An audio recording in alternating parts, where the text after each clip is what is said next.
Call together the workshop for Reading School District. That day, workshop meeting. We'll rise with for the Pledge of Allegiance. I pledge allegiance to the flag of the United States of America and to the republic for which it stands, one nation, under God, indivisible, with liberty and justice for all. Okay, we're gonna take a small recess here, and we'll get our picture taken for all of us. It's School Board Recognition Month. Vicki is not here tonight. I talked to her, she's not feeling well. She said she understood, she wouldn't give me the picture, but next time we're all together, we'll take another picture and she'll be in there, and then Lisa will, or Ann, one of the two will put her into the picture with our group. So Ann's gonna take our picture down the road, or down the hallway here, so everybody listening, we'll be back in a few minutes. Anybody in the public wants to join us, they can. We're in the building. It's like the good old days. Are you on the TV?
thank you to everybody for coming to do that. Again, this is School Board Recognition Month. So congratulations, everybody. Along with some other things, Black History Month too, for this year, for us too here. So, I checked with MSBA because Jennifer brought up a very good question about the agenda. They said we can approve it, not approve it, whatever we want on the workshop. So we're just gonna go off the agenda that's on the packet. If we want to add to it, we can do that.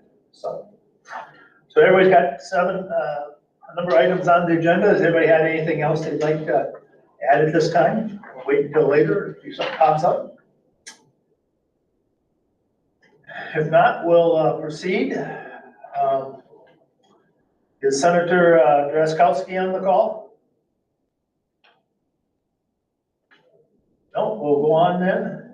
Till next item is finance update. Let's do that.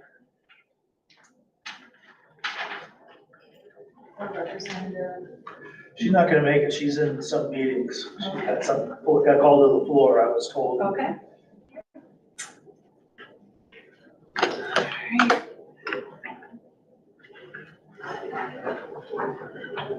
Evening, Mr. Harris. everybody. All right, I'm gonna share my stuff into the screen here. You should also have it in your packet. We'll start with the treasurer's report for December. Are there any questions? Nothing? Hearing nothing, we'll move on to the budget as of December 31st. So this is going off the proposed revised budget, which is on the agenda for the regular meeting tonight. We had received $11,354,333, or 30.14% of the proposed revised budget, compared to 29.32 and 30.51. So we're right in between the last 2 years. That's a good spot to be. For expenditures, we have expended $14,711,845, or 38.6% of the revised budget, compared to 39.02 and 40.37. Again, looking like we're tracking on budget for this year in the general fund.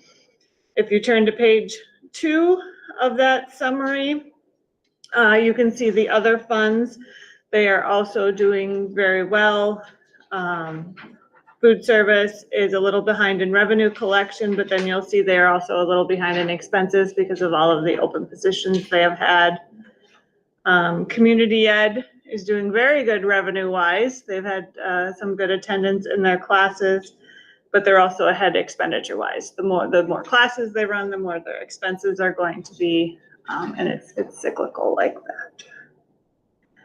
Are there any questions on the budget? Talk about the numbers from the revised budget that we're gonna discuss tonight. I was just saying that the percentages are based on the revised budget number that is in there.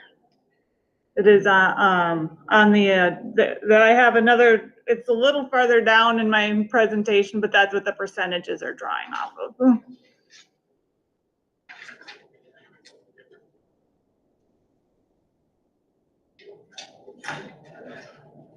All right, hearing no questions, I'll move on to the enrollment update. This is also pulling off of the proposed revised budget average daily membership of 2,491.4. See that first yellow line from the bottom there. Our enrollment from December to January dropped 2 students in total. One in grade 11, and then some up and down through the elementary grades that accounted for another 1 down. Variance versus the revised budget weighted ADMs, we are currently positive about 15. That's the light blue there. But I do expect February to be down again, as some students will make changes for second semester, and this was taken right before at the end of first semester. I didn't hear what you said. I expect enrollment to decline again when I have a February update, as students will make changes in what they're doing for second semester. They may elect to go to Five Rivers Online, they may elect to go full-time PSEO. These numbers were taken just before the end of first semester. Any questions there?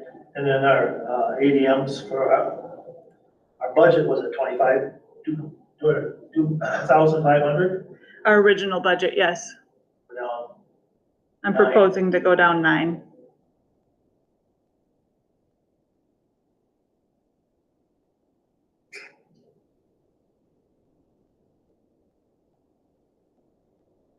All right, hearing no questions, the next thing I have on my list is the proposed revised budget. In total, there are very little changes from the adopted budget to the revised budget. We are going to use about $440,000 with the fund balance. This was the color tuning piece of the LED project that we decided to take out of fund balance last spring. And then the permanent subs through Teachers on Call that we elected to continue for another year. One thing I do want to point out, you'll see the $315,000 transfer from the unassigned fund balance down to basic skills. So basic skills is one of the major components of it. You'll hear it referred to as compensatory revenue, is based on our free and reduced lunch population, which is how the state measures poverty.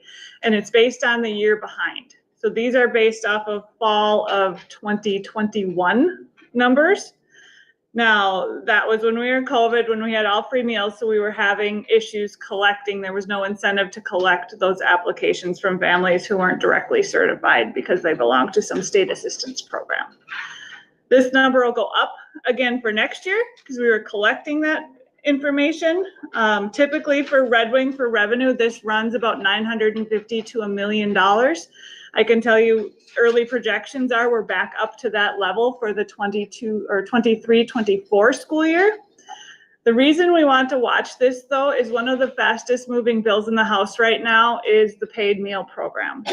If the paid meal program goes through and we don't get compensatory revenue, somehow the formula rewritten or delinked from free and reduced lunch applications, that's going to go back down the following year.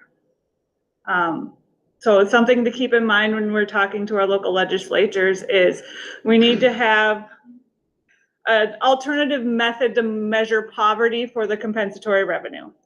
Maybe it's census based, maybe it's maybe there's another method they can think of. My thought is census based, but the free and reduced lunch applications are not going to come in as they do when we have a paid meal program.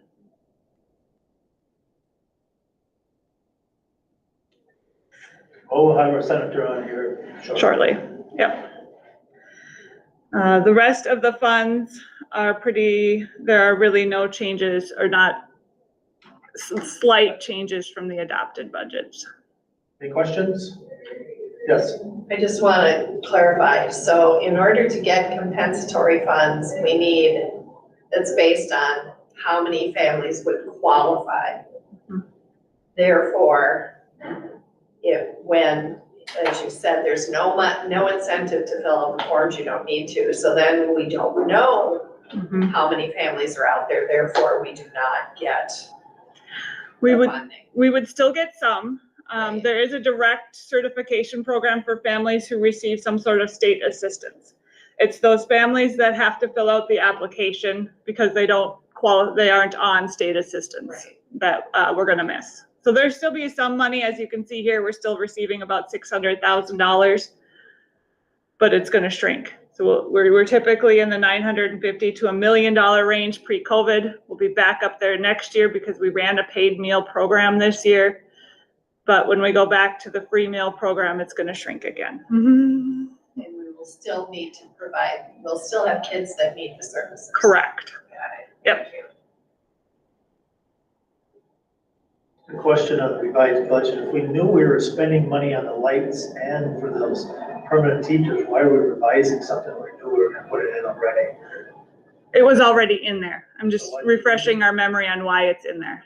What, I thought I heard you say we're revising the budget because of those things. No, we were revising the budget, one, to go down the ADMs, and then two, to account for the increase in health insurance, and then for our current staffing, What are we doing by losing 9 ADMs, which is $90,000. $90,000 a year?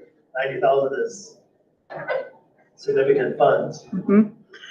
Luckily, when we when all the staffing was in, it worked out in the end. Otherwise, yes, we would have been going another $90,000 farther than the 440 we had budgeted.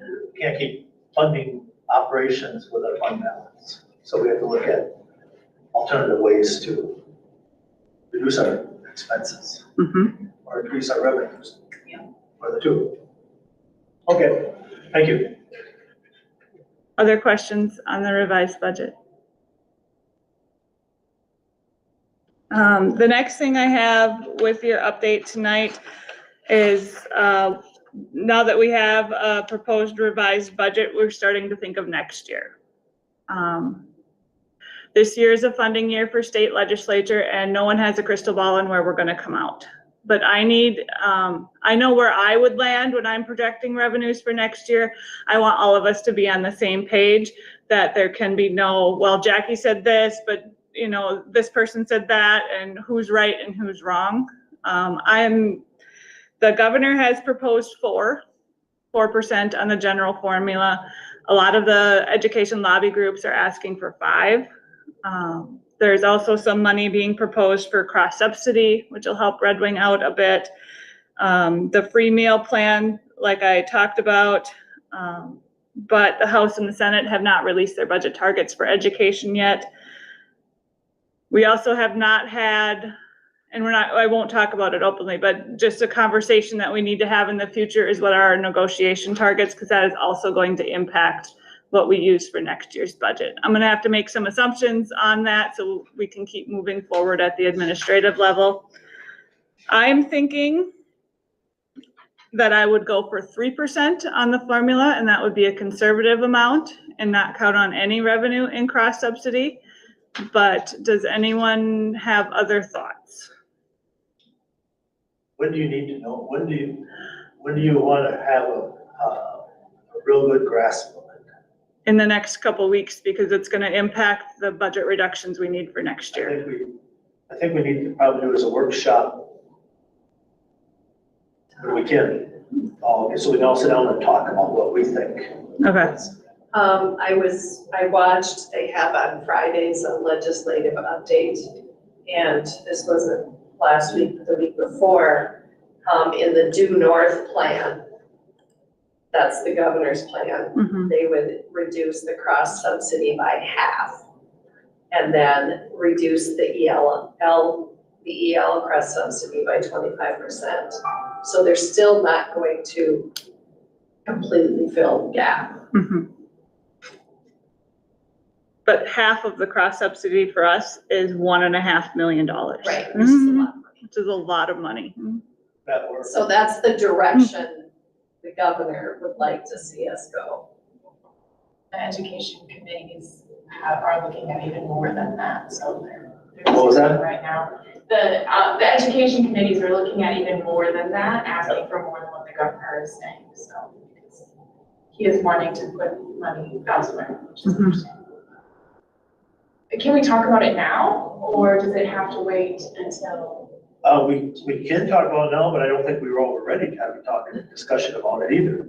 But we can start it now and then We can finish carry it. it on. That's fine. We can finish it at the next meeting, yeah. Sure.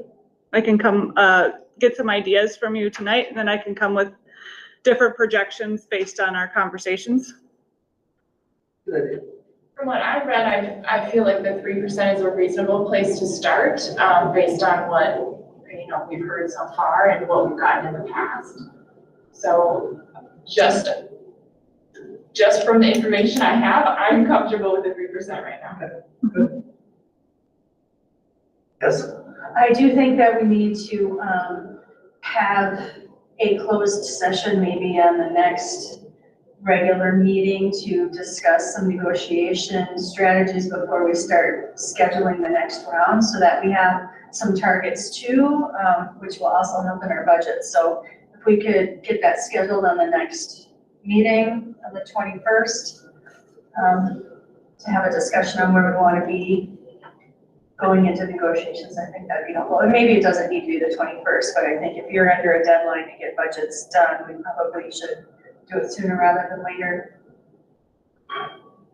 I agree with everybody what you're saying, but I think we're getting too far ahead of ourselves because we don't know what the legislature's gonna do. They're not gonna decide till probably May 19th. What Right. they're gonna do.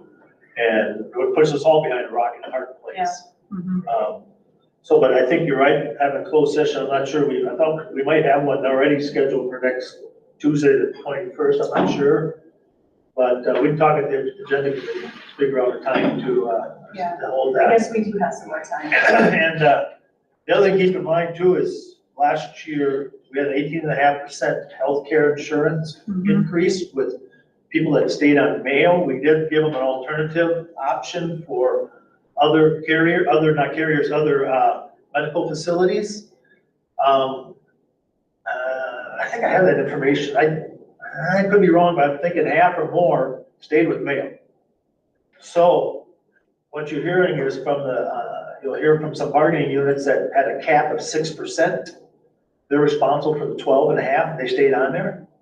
So next year, when the new rates come out, they'll use that 18.5 number on top of the next one.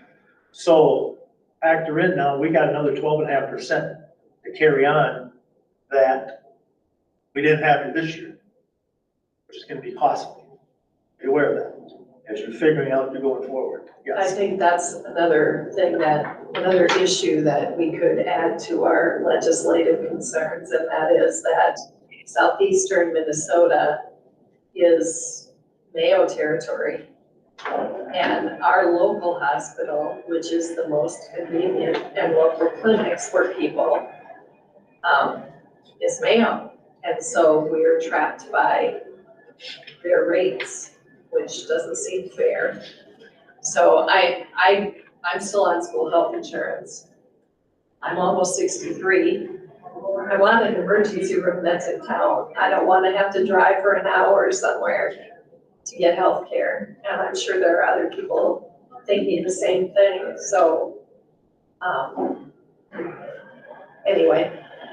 And there are options. You go to Lake City, or Homestead, and Cannon Falls, or Homestead. I'm not saying you have to go mail. Right. We have a number of our staff don't live right here. They Right, don't live and I'm sure Mhm. that's, So they may live in Hastings or Lakeville, they go to another facility that, or So if I you live think in. it's great they offered it, because there are people that don't live here. Right. And if they can get out of the Mayo trap, that's great. I don't know if it's a truck, but Well, it's The expensive. expense, The other part is, because we live in Goodhue County, we're paying 30% more than people who live in Dakota County because of that corridor for St. Cloud to the Twin Cities where most of them live, they control they have a say in the more of the cost of the medical insurance. It's because where we live. And, I don't think it's any particular, facility to blame for it. But that's something that you could get the legislatures across the street, they to count as one. I don't know if we'll do that because the majority of the population is there. And I see Senator Jaskowski's here, so. Right. So let's, we'll hear some more from him Yep. here and, well, I think we'll have this down the road, negotiations, and we'll have a closed session to talk about that down the road. But if anybody else have anything else they want to share with Jackie initially on this? I think that 3% seems like a good. We'll start there. We'll start there, see where it Consensus. comes. Mhm. All right, anything else, Jackie, on the finances? Nope, I have a COVID update there for you, but I really don't have any comments on it. Okay. Right. Thank you. Thank you. All right, we'll move on. Good evening, Senator Jaskowski. Can you hear me? You're muted. I think you're muted. Still don't hear you.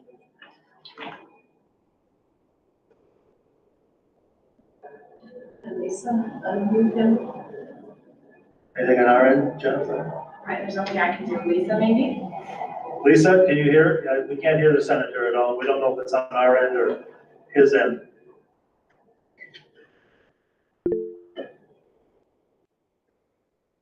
Oh, she can't unmute him. You're still muted, Senator.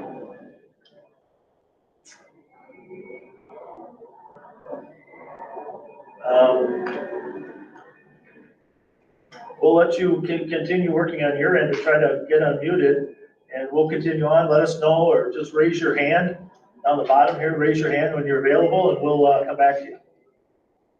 Okay. All righty. Thank you. We'll continue on with first reading of policy 536, therapy animals in school. Should we make sure that the other people that are online can speak to us, just to make sure it's not an issue? Nikki or That's a good idea. Nikki, can you hear us? Is she online? I can hear you. Can you hear me? We can. Okay, so it must be a personal connection or something. This end. Okay, good question. Thank you. All right, we're gonna continue on then with Norm. So 535, if you remember, is about service dogs, and we're on 3, our third reading. And I added in to that particular portion when we get to that, that'll be in the regular meeting. So 536 basically is just what you've been asking for to some degree, about not service dogs, but about comfort dogs, therapy dogs within the building. I had informed the board last time that we had procedures that were in place as far as what the expectations for immunizations were, training, etc. And now we built it into a policy, just a workshop basically to get some input from you. If you had a chance to be able to read through it, it really is, for the most part, a rough draft. I'm open to anything that you would like to be able to add to it. It's not a reading at this time, it's just for a workshop for us to discuss. So as far as the public is concerned, it's really just about comfort dogs, therapy dogs within the building. There's many different names for that, and that's in C. Definition C, you can put in therapy dog, you can put in therapy animal. There were many different versions out there. We decided animal because dogs aren't primary. I mean, they are the primary. There are other animals out there that people use as therapy. So decided to put that in if you'd like to be able to change that. I'm open for anything and all as far as conversation about this particular draft. Questions? Yes. Can you tell us is this just based on what our current practices are, or did you pull this, from a different source, like a school is currently using this or anything like that? It's a compilation basically of what we are currently using as far as procedures are concerned. I took some out of Rochester, took some out of Winona. So it's sort of to fit our district and what you had indicated as a board that you would like to be able to see. You wanted more input from administration. You wanted to make sure that safety was primary. Those were all put into the policy. Anything else? So even going under the word tether, that under 4B, are we looking at policy 365? Yes. Okay, the animal must have a leash or other tether. What does that mean? Does that mean they can have a choke collar? Does that mean they can have a prong collar? What does that mean? Because if they have a choke collar or a prong collar, that's not conducive to therapy work. And so this alarms me greatly. Dogs that work because they're injured or afraid of getting hurt have a very different behavior than other dogs. So again, are we having an animal behaviorist looking at these policies, somebody who knows dogs, who knows behavior, and understands what's in this policy? This is just the very beginning. Right, So I'm open for yeah, whatever I'm whatever very you- alarmed by that tether.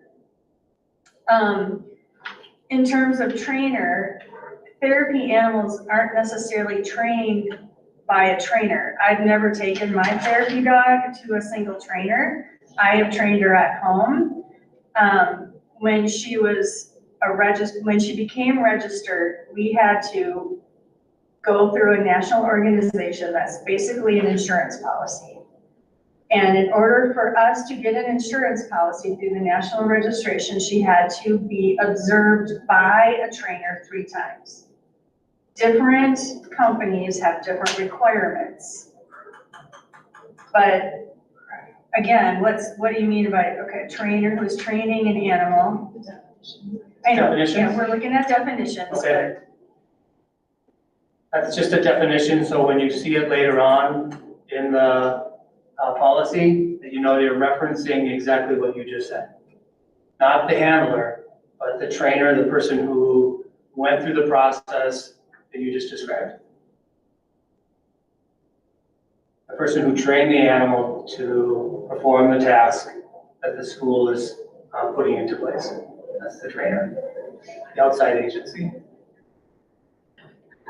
do we have a basic proof of current immunizations? Do we have recommendations of what those immunizations should be? We should, I mean, again, if a dog is coming into a building, what are the immunizations that we would want that dog to have? It just says current immunizations and yearly preventative treatments. Where is that? It's at the end, B, under number 5, B, B5. B, 1 and 2. So what does that mean? Do we want them to have a rabies vaccination? Then we should put that in there. Do we want them to have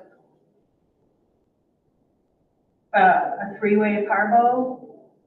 Heartworm? I mean, this is extremely generic. And I mean, I would think you would want to have all of our dogs show proof of rabies, because if that dog bites somebody in our building and we have no proof of rabies, that's a huge problem. Yeah. So I really think, I'm gonna go out on a limb here, but I mean, I worked today with my pet therapy program, and we went to our infection prevention and control person, even just in the hospital setting, and there's all sorts of red flags there, like dogs can, like, I just heard of a dog today who got pink eye from a kid. So are there ways that we're protecting our dogs when they come into the building? Like, so I think I've got a lot of concerns. You've heard them. And you see on 4C, it says the host responsibility to ensure all recommended vaccinations and exams are performed yearly or as needed. So it doesn't define what the vaccinations are, so you've been to the point. What is there? So let's go back and look at that. So Is there someone that we could talk to help us through this? Like you mentioned, someone, a vet, or someone, I don't know if Angela, someone that you work with that could help us. I don't know. I can ask if she'd look Have at some of it, those specific but things in I'm there. pretty sure that would be a conflict. Yeah. I mean, I think we need to have our own dog behavior. I mean, find somebody who is a dog behavior specialist to kind of look at this, and I do think that's that's why a good dogs start. Yeah, I think it's a great I start. think it has That's what it is. an outline of good guidelines, immunizations. Any vet has what immunizations the dogs need to have. So that's why I'm not concerned personally about having it in here, just because if they have all the immunizations and it's approved by the vet, it's gonna be those things that we want. But I understand if we want to be more specific to have that in there. But I do think it has a good outline of what we're looking for. I would also add in there, probably under, not necessarily definitions, But under rights and responsibilities, I think any dog that comes into our building should come with a registration / certification from either Pet Partners or the Alliance of Therapy Dogs. That way, they're coming in with some insurance so that if their dog bites one of us, their insurance pays for that. It's not under the school. The other piece is those two certification organizations, you have to already pass kind of a canine good citizen behavior requirement. You have already worked with a tester trainer, observer, and you also have to provide veterinarian records to that organization, and you have to have your veterinarian sign off that they would be a good therapy animal. So I would highly recommend that we have a registration in hand from one of those two organizations that, before we would allow them to come in. And those organizations, you get like a little card, and then the dog gets a tag that says I'm a therapy dog. I would feel much better if they were a registered animal with an organization because they come with an insurance policy and they've already been out visiting, and that trainer observer has looked at them and said, yep, I think they'd be a good fit for therapy work. So under B5,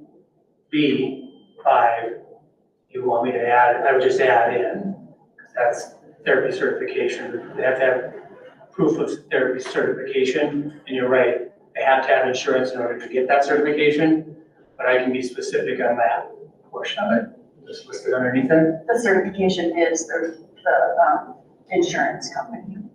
They are, the certification it is an insurance policy. Right, so 5 covers that, and I can just add the word insurance behind there, or you're just making sure that it's obvious?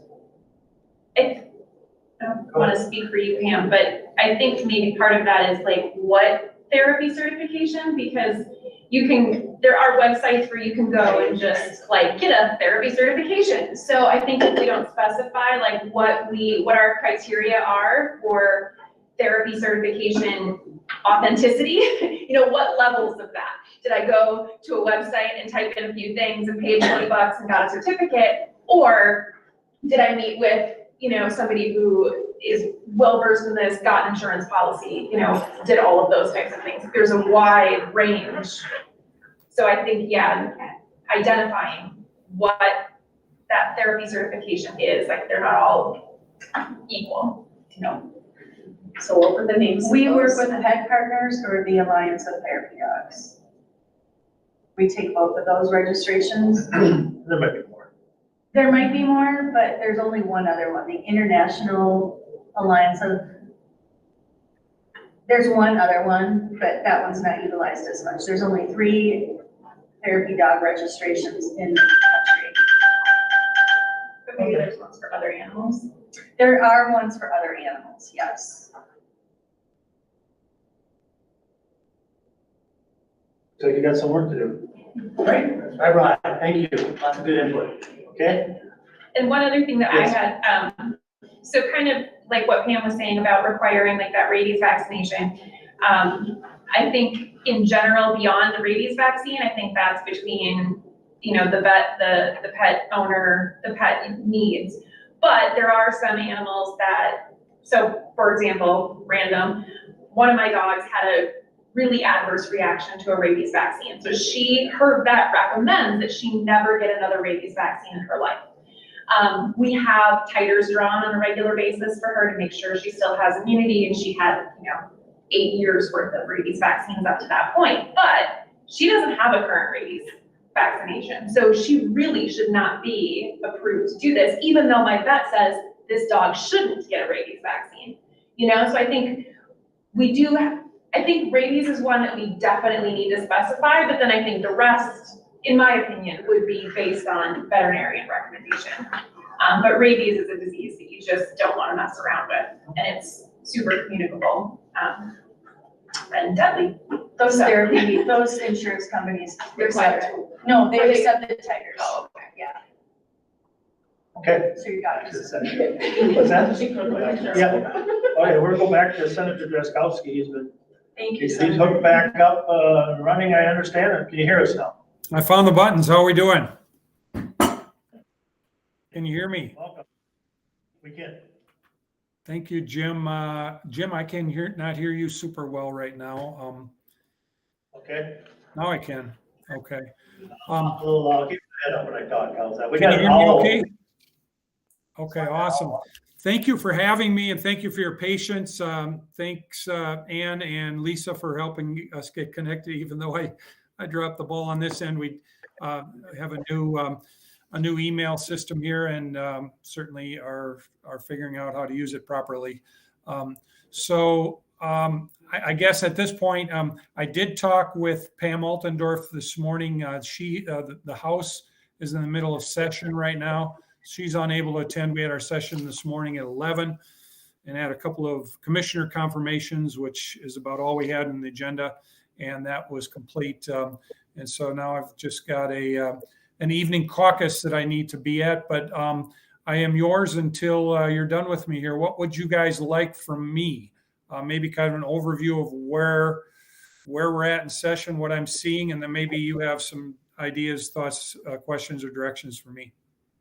Thank you for joining us today. What we're going to really do is we're not that time. It doesn't allow us for you to go into the whole what the session is.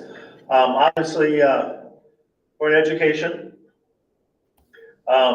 We have cross-subsidy funding shortage on the state and federal level, mainly the state, for like $3 million to $4 million.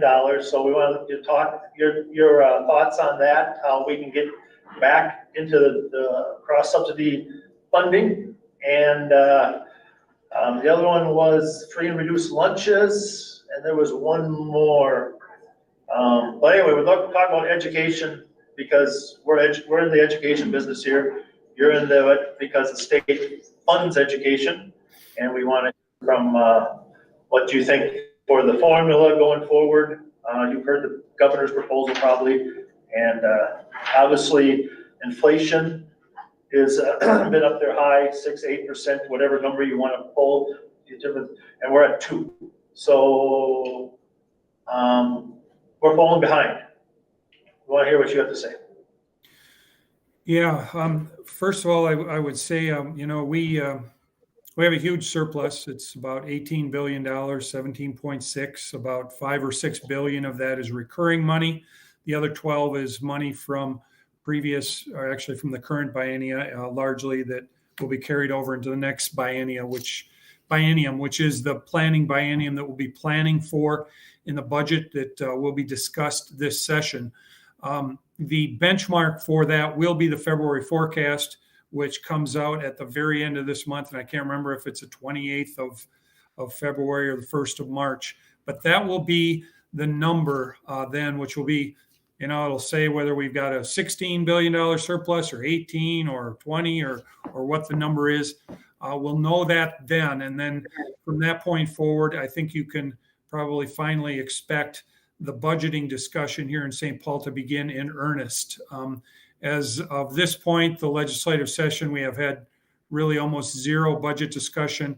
The majority is bringing and with very quick alacrity their priorities through, many of them which I wasn't aware of until we got here in January. So I know there's discussion about the cross subsidy. There was last year. My sense, Jim, and others, is that that this would be the place that you would want to spend the money, is in the cross subsidy. As a matter of fact, I haven't had a chance to digest it fully yet, but I saw some information the other day that suggests that our more rural areas, school districts, benefit more directly from the cross subsidy being the target of the money rather than some of the other formulas provide for. And so I think some of that will be part of the discussion as we go forward. One thing with the cross subsidy, and I haven't been on education committee a lot, but I did serve on it for 2 years, the 2 COVID years in the last biennium. And, there is a portion, it's not talked about a lot. It's always the federal government is a boogeyman, and they've created this this deficit for local school districts because, they haven't funded the federal special ed requirements to the max or to the amount that they mandate. We also have to remember part of that cross subsidy is state mandates as well. We have done some of this to ourselves. We have mandated some things in special education as a state up and above and beyond what the feds require. Many states are at the level of special education mandates that the feds mandate, and that's where they are. We are up here. So not only do we have this mandate down here to fund, we've also got this mandate up here to make a total mandate this big, if that's helpful to you visually.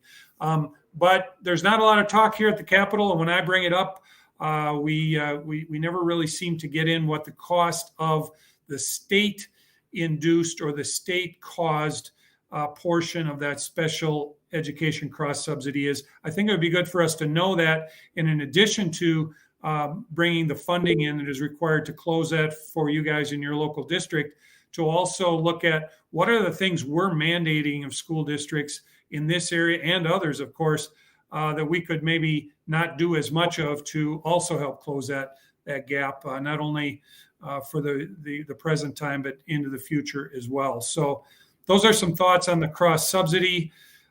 School lunch, I think it's probably going to happen here. I'm not going to be voting for it, but many of us believe that it's the family's job to feed the kids and clothe them. Next, we'll be paying for their full lunch, their full breakfast, their supper, and then their clothes will be next.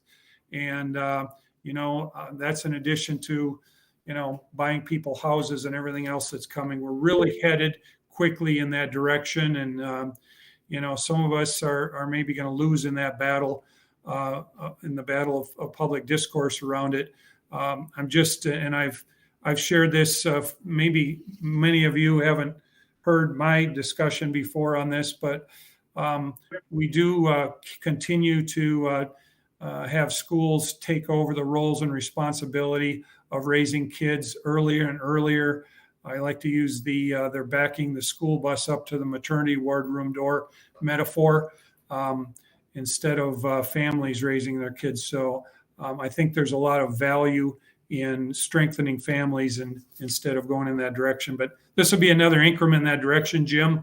But I think the majority is probably going to do it, and I think it'll probably happen, would be my guess.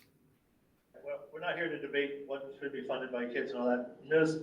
Bjornstad's got a question here. So my question is, with the special ed funding that you say, this is what the federal government provides for, and then this is what our state does.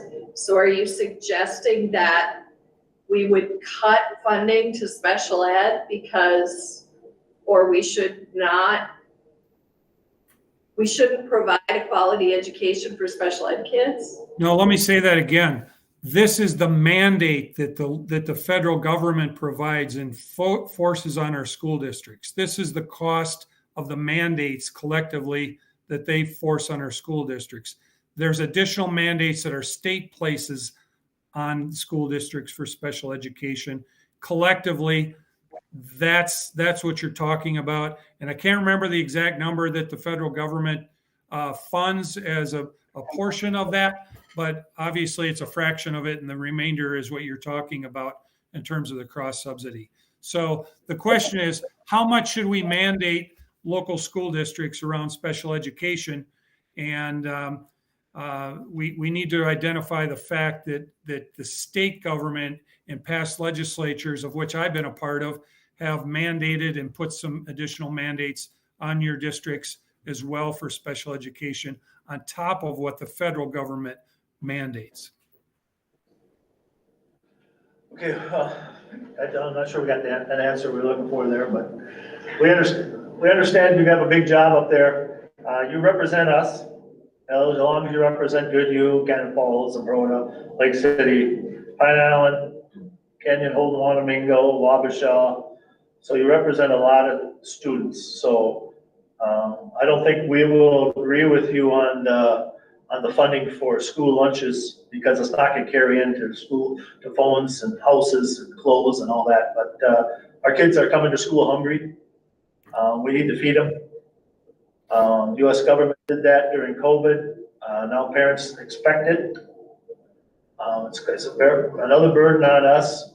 And we have to have referendums because the state and others aren't paying their cross-subsidy funding. So you're actually hitting the taxpayers twice. We're paying into that and we're not getting the money back.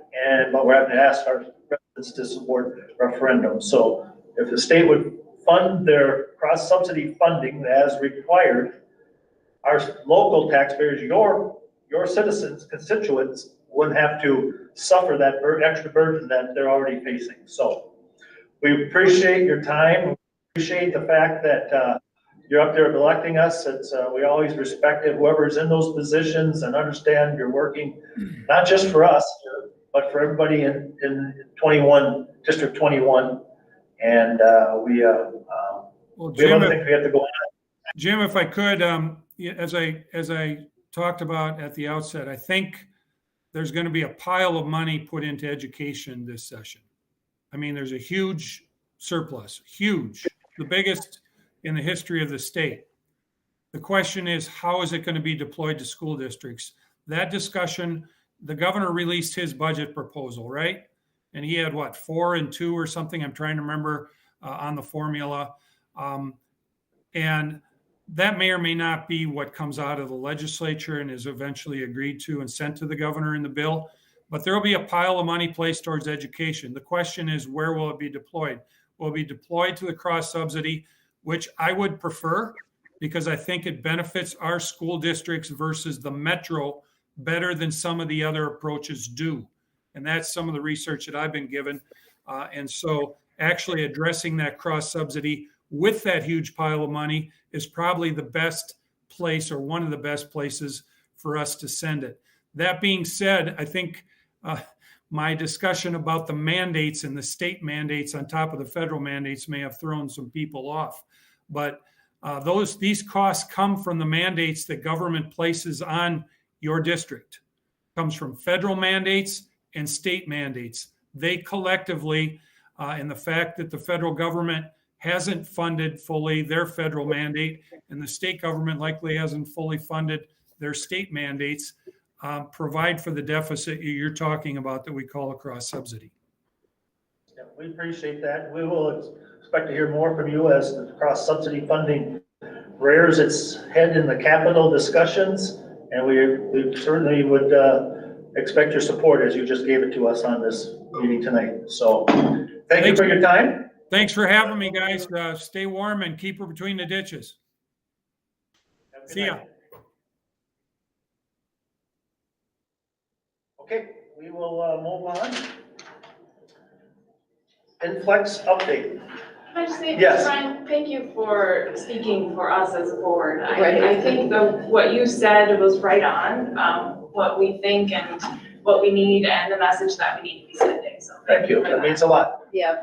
I hope that we are all on the same page on that we want. They work for us. Right. We work for our citizens. Right. So, thank you. And we're responsible for educating all children. So All education, all students that wanted education. that's you know? right. So, and he is too. Yes. Okay, thank you. Inflection update. So Inflection, as you know, is our moving forward. The last meeting, there was, Ann talked to some degree about what was happening. The schedule is laid out. I just wanted to give you a little bit of an update on my part. So I've been in contact with Ken Partial. He is a superintendent that Inflection put me in touch with. Fast superintendent. He does interim work. Similar to interim, he's an interim like I'm an interim right now. His particular population in Oregon, where he is at, also had his past superintendent work. He worked with Native American population as well, and making sure that their culture, their community basically became one. He was very successful at that. So his work with Inflection is really just to connect with people who are dealing with the the same things in our district and wanting to be able to move forward and bring our cultures in our community together. So I just want to give you a little bit of a sense. We're going to meet every 2 weeks, more if we need to, but I've got them scheduled out for the next 2 weeks. Okay, good. That's all I have for that. Questions on that? Very good. I may use your name. Jennifer asked for an update from the MSBA attendees at our meeting, and that what MSBA conference was before our last meeting, but it wasn't time to get on the agenda. So very good that we did. So we'll go, a couple minutes we'll spend on classes that we attended to give an update, because we had Ms. Tiff and Ms. Buck did not attend. And all of a sudden, we all did go to the same seminars. So I'll start with Ms. Bjornstead. If you care to talk a little bit briefly, what you're at. Well, the two that I attended that I'd like to talk about. The first one was about equity in districts, and we had presenters from Winona, Owatonna. Now I'm not remembering the third school district, but they were trying to improve relationships amongst the stakeholders and the different diverse groups of people they had in their community. And what I thought was the most interesting about it, well, a couple things. One, the superintendent actually met with the high school kids in Owatonna, and those high school kids asked him how we were going to fix things in the school when the adults in our community can't get along. And I thought that was a very profound statement. So I'm happy that within our community, we have the Dakota Listening Project, and we have people who are trying to improve relationships among all the people that live in our community and make sure everyone is valued. But and then the other thing is that each one of those districts went back to their vision and their mission statement when they were planning how to create equity for kids in the community. And it was about goals, vision, mission, each of them. So those are things, as we're moving forward with Inflection, I think that those are very important things to think about. The other presentation that I went to was about interventions on all levels. And it was the Mahtomedi School District. And they have figured out, and they're continuing to work, but how to deploy their staff and resources on each level to provide regular time for interventions and extensions. And I think it's a program where for our staff and admin, what they're doing is worth looking at for us. So it's pretty amazing. Good. Sorry, did you attend? I attended a negotiations seminar, and then Martina, Dr. Wagner, and I also presented at the conference on our local voices framework, and got to spotlight Red Wing a little bit. Ms. Roll? Yes. I went to one on what should or shouldn't be in a superintendent's contract for negotiations, and unfortunately, it really wasn't what I was hoping it was going to be. We spent a lot of time talking about what kind of superintendent do you want, and then what does that contract look like? So do you want a part-time superintendent? Do you want to share a superintendent with another district? Do you want your superintendent to also be part-time principal? All of those kinds of things, and then the legalities behind all those differences. So I learned a lot, but it wasn't exactly what I was hoping for. I went to another one on board member relationships and conflict, and how you negotiate through that conflict, and when you need to remove a board member, steps that you would take for that. So that was very helpful. I've learned a lot on that one. And then the third one, I always go every year to the Minnesota High School League update. The biggest takeaway on that, they're working on boys volleyball, and what that's gonna look like down the road. They talked a lot about their restructuring in terms of funding and how we pay them. A few years ago, they ran into a lot of funding problems, and so they've done a lot of work to make sure that the funding structure is a little bit more fair and easier on our districts. So it was really great. And then we went, a few of us, to a pre-session on conflict, and if you wanted to share anything more about that.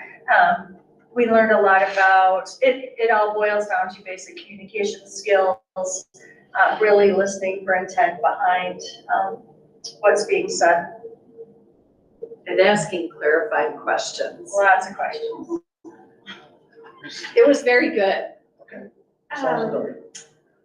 Let's see, so I went to one about family school partnerships, and it was by the PTA, which is like a very specific brand, international association.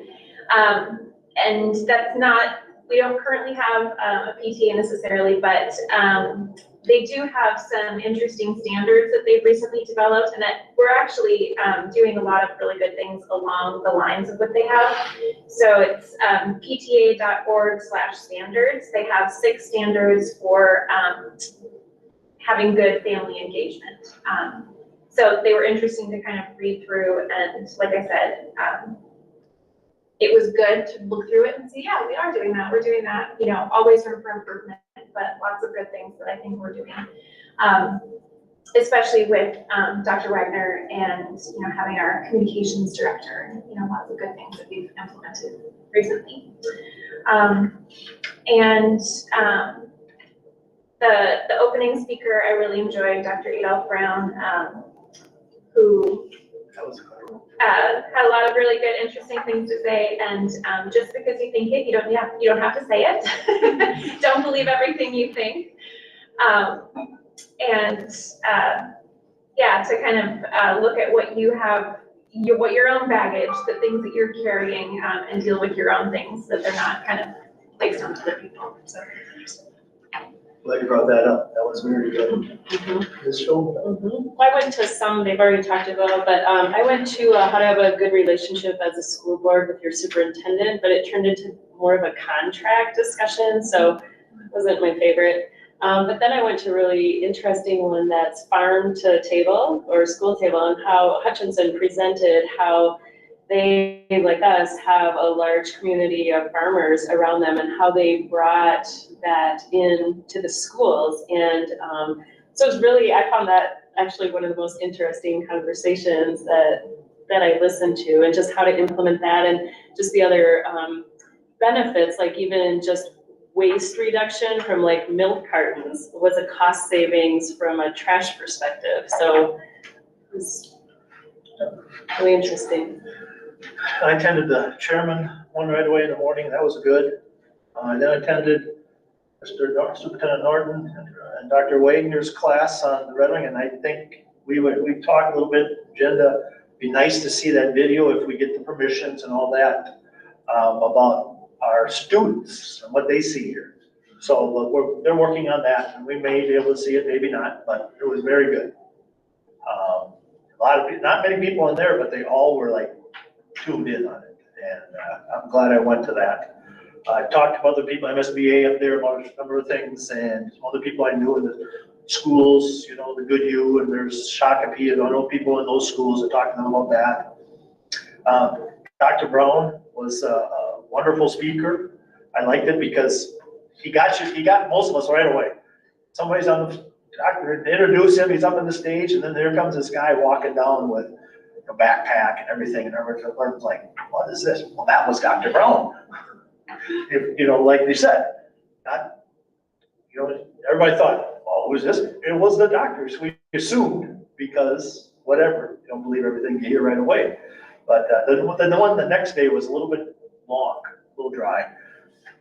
But I will say this, that if you haven't went for a while or haven't went at all, there are so many different classes that we can't all get to. So the more of us that go, the more classes that we could potentially get to. And then the vendors are all down there, and there's vendors from all different things that you can communicate with, talk to, build stuff, you might know some of them.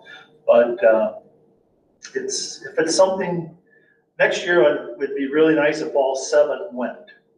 But I understand schedules are schedules, but it was very well, it was good to get together again after COVID and all that, so. Anybody else have anything else before we go on from that? Any questions? No, thank you, I really appreciate that. MSBA put some of the slide decks and handouts on the website. And so there's so much there that this really helps me when I wanted to look through some of the things, but this really helps narrow it down as to some of the things I might want to see. Yeah, I'm glad you brought it up. I We appreciate should that. do that. It's a great idea. We'll put it on every agenda. The next meeting, we'll put it on the, whoever's, next year, we'll put it on, make a note that we'll put it on the second meeting of January, I'll update everybody, so. Great, thank you. Student school board members, Ms. Ostendorf, how's that going? So I have a date, February 14th. We will, during the advisory period. Last year there wasn't advisory per se, so it was a little tougher to kind of get it scheduled in. But with that, we will try to run it during advisory, and the next one is the 14th. Have our folks who are interested come to that during the advisory period here at the high school, and from there. Is the registration stuff going on the 14th? That's the following week. Yeah. Yeah, around it. Maybe. Yep. Okay, yes. Monday, the 13th, we're having something, and then the next day, students will be talking in the class, 4th period class. So yeah, so we're leaving the advisory open for what it's intended for. How much interest have you gotten from students? I had a lot of kids who were kind of interested at first, and then they kind of, some fizzled out and some kind of came with friends then later. So I think I had one student who graduated last year, so I think I have 5 that are like continuing from last year, but we'll see if any new ones show up. So We'll look here forward to the next, we'll put it on the next meeting agenda. that'd be good. Okay. Red Wing School Board Procedures Handbook that, my understanding, it was never finalized? Correct. It was redlined. We found that it was redlined, and now you have it, just in a workshop. So you could, go through if you'd like to be able to just take it, you had a chance to be able to look at it, I'm sure, because it's closed. But it shouldn't be new other than to, the new school board members. So it's kind of a working document. We're not doing anything right now. It's not we're not gonna bring it up in the next meeting. So look through it. We'll put it on the next workshop. If anybody has anything, I think we've had a lot going on today. So unless anybody has any questions about it, any comments? I did Yes. notice sorry. Go ahead. The student school board members, it just says 7th through 12th grade on there, I don't know. just Yeah. a little thing. Oh, we can change that, sure. Where was that? The very last page. Okay. Well, and then on page 9, the organizational chart, that it's, I wonder if, I'm trying to figure out how to move the computer down here, but they talked about the order of succession if the superintendent is gone for 15 days, and that it was the superintendent or the high school principal.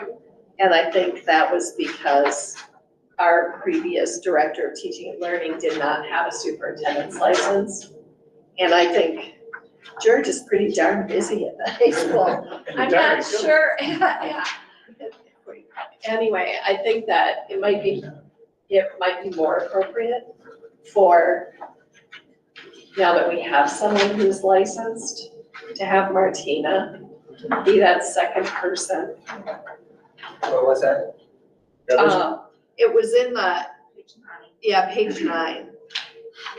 And maybe it's better if we just talk about it, but just something to think about. And then also,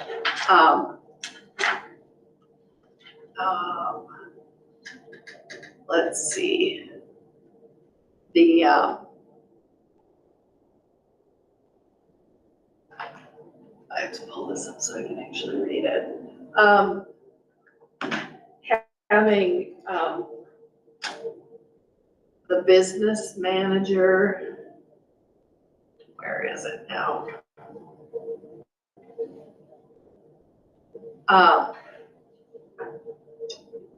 So then it would be the superintendent, or if I'm reading this correctly, it's the superintendent or the high school principal, it currently reads.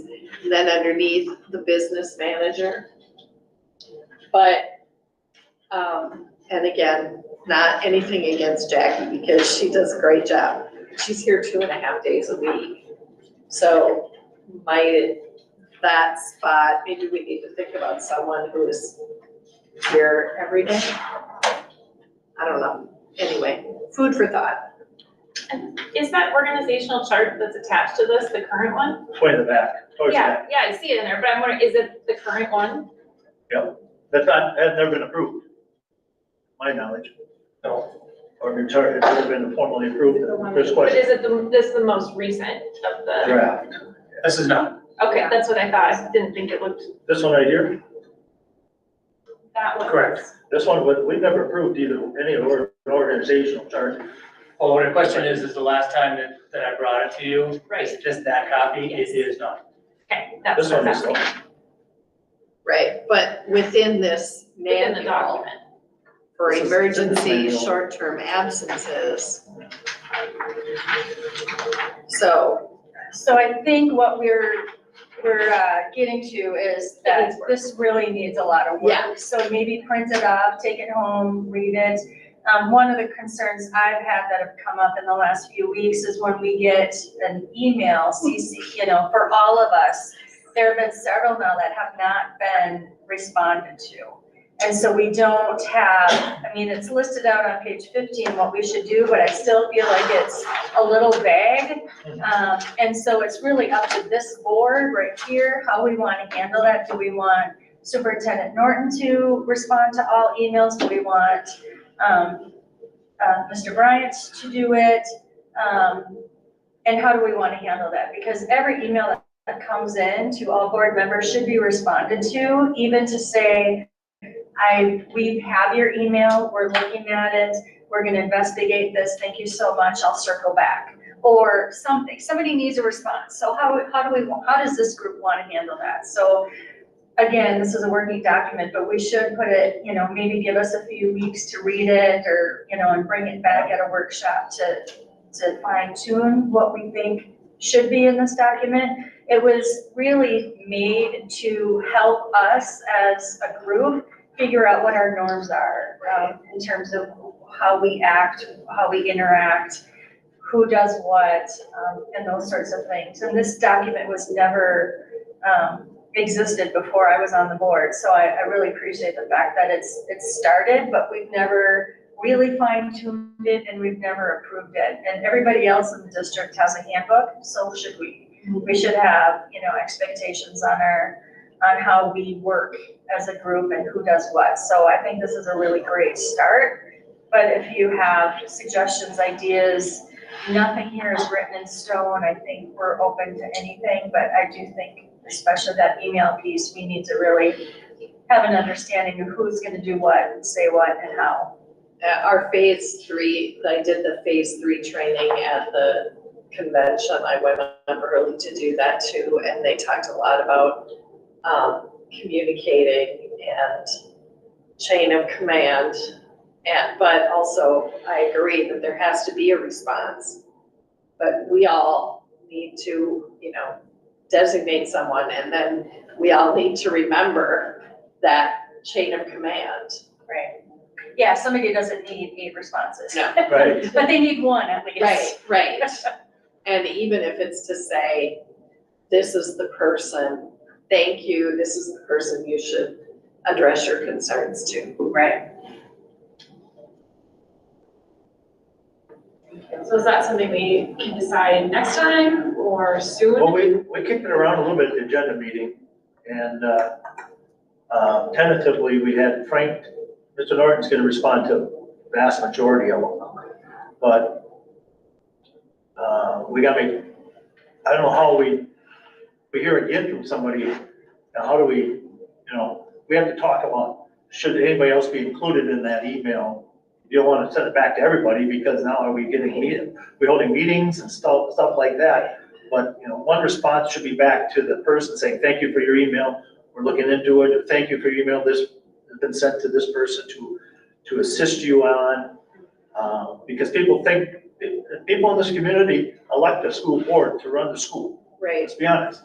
And so we're here, we have a responsibility to respond and advocate on their behalf and be accountable for what goes on in the school. And so we all have to be aware of that, and because the school board is the overseer of the school. Yes. Will we be copied on those email responses then? That's the $1 million question. Okay, because we were previously with the previous superintendent, so we knew that the emails were answered. But then, we just didn't respond, so there was no conversation happening, we were just informed about what the response was that way. Yeah. I appreciated that at the time, I Right. understand that that might not be the appropriate way to go necessarily, but I definitely appreciated knowing that the response was out there and what the course of action was going to be, or who was notified about the question. I really liked that. Yeah, we'll check with MSBA to see. Right, what can be done without violating data privacy Well, and student information? I think information is important, Yes, not making decisions based upon that. right, Then you're having a meeting, Right. but saying, yeah, you're right, it was nice when everybody got a response back, oh, somebody at least, this person looked into it, whatever. Yes, I think it would be nice if it's not too much to maybe ask the superintendent and maybe you as chair to both respond, because I think somebody from the board, if everybody doesn't respond or nobody responds, at least it looks like the board received the email and that you're speaking maybe on our behalf if we don't want to individually, and like Frank will maybe come about it in a different way because, he can deal with more of the personnel issues and that kind of stuff, but at least if we had representation from the board and from the superintendent, that might be nice. yep, we can do that, I can do that, that's no problem. I can get on the pictures, I blank copied everybody, but that's just an informational thing, so we can do that. If that's what the board wishes, I think it's a great idea, hearing from the board members. You can send stuff out, you just can't respond. So Yeah. Mr. Norton, Mr. Bryant, they can send all of us something, we just can't respond all to all. So I think, It's a great.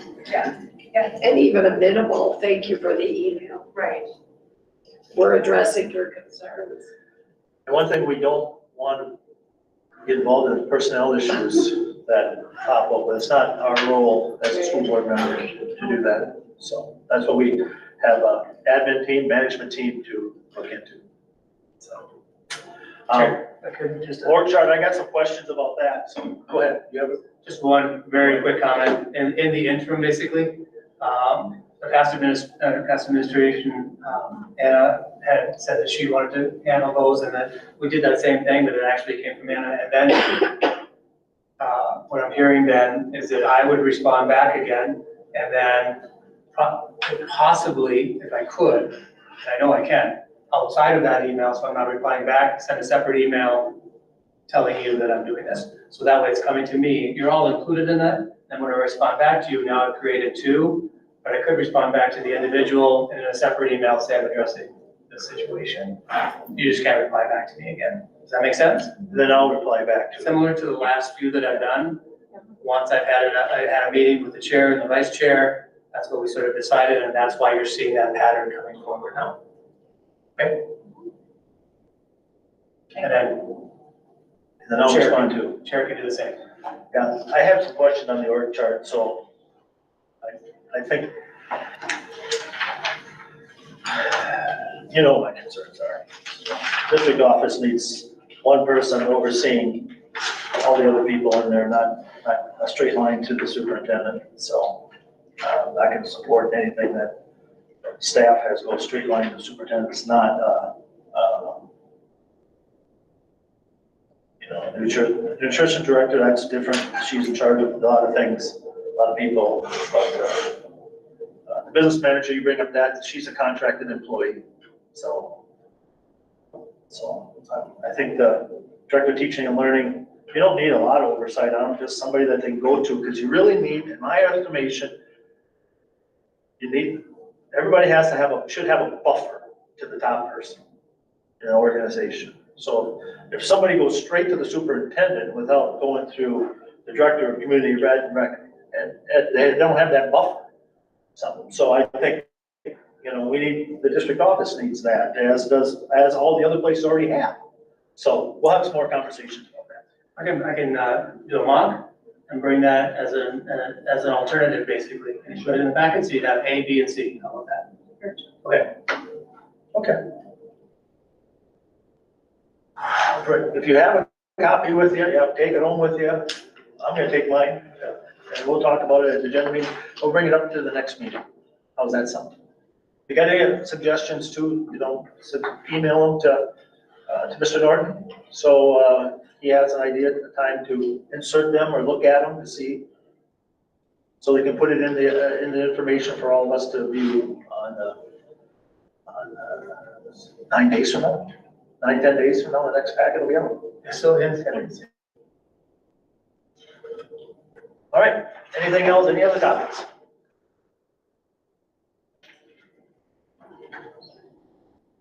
All right, motion to adjourn the workshop. Motion by Ms. Osendorf, is there a second? Second. Second by Ms. Schoenfelder. All in favor signify by saying, saying aye. Aye. Opposed? Motion 6-0, and I failed to state at the beginning, I'll say at the regular meeting, Ms. Buck has worked in virtual, and she came at the last minute of virtual, so she is not involved in any of the voting tonight, because her location wasn't posted within so many hours of the meeting, so. And she understands that, so. It is 6:22, we will take a break till about 6:30, and we'll start our regular meeting. Thank you.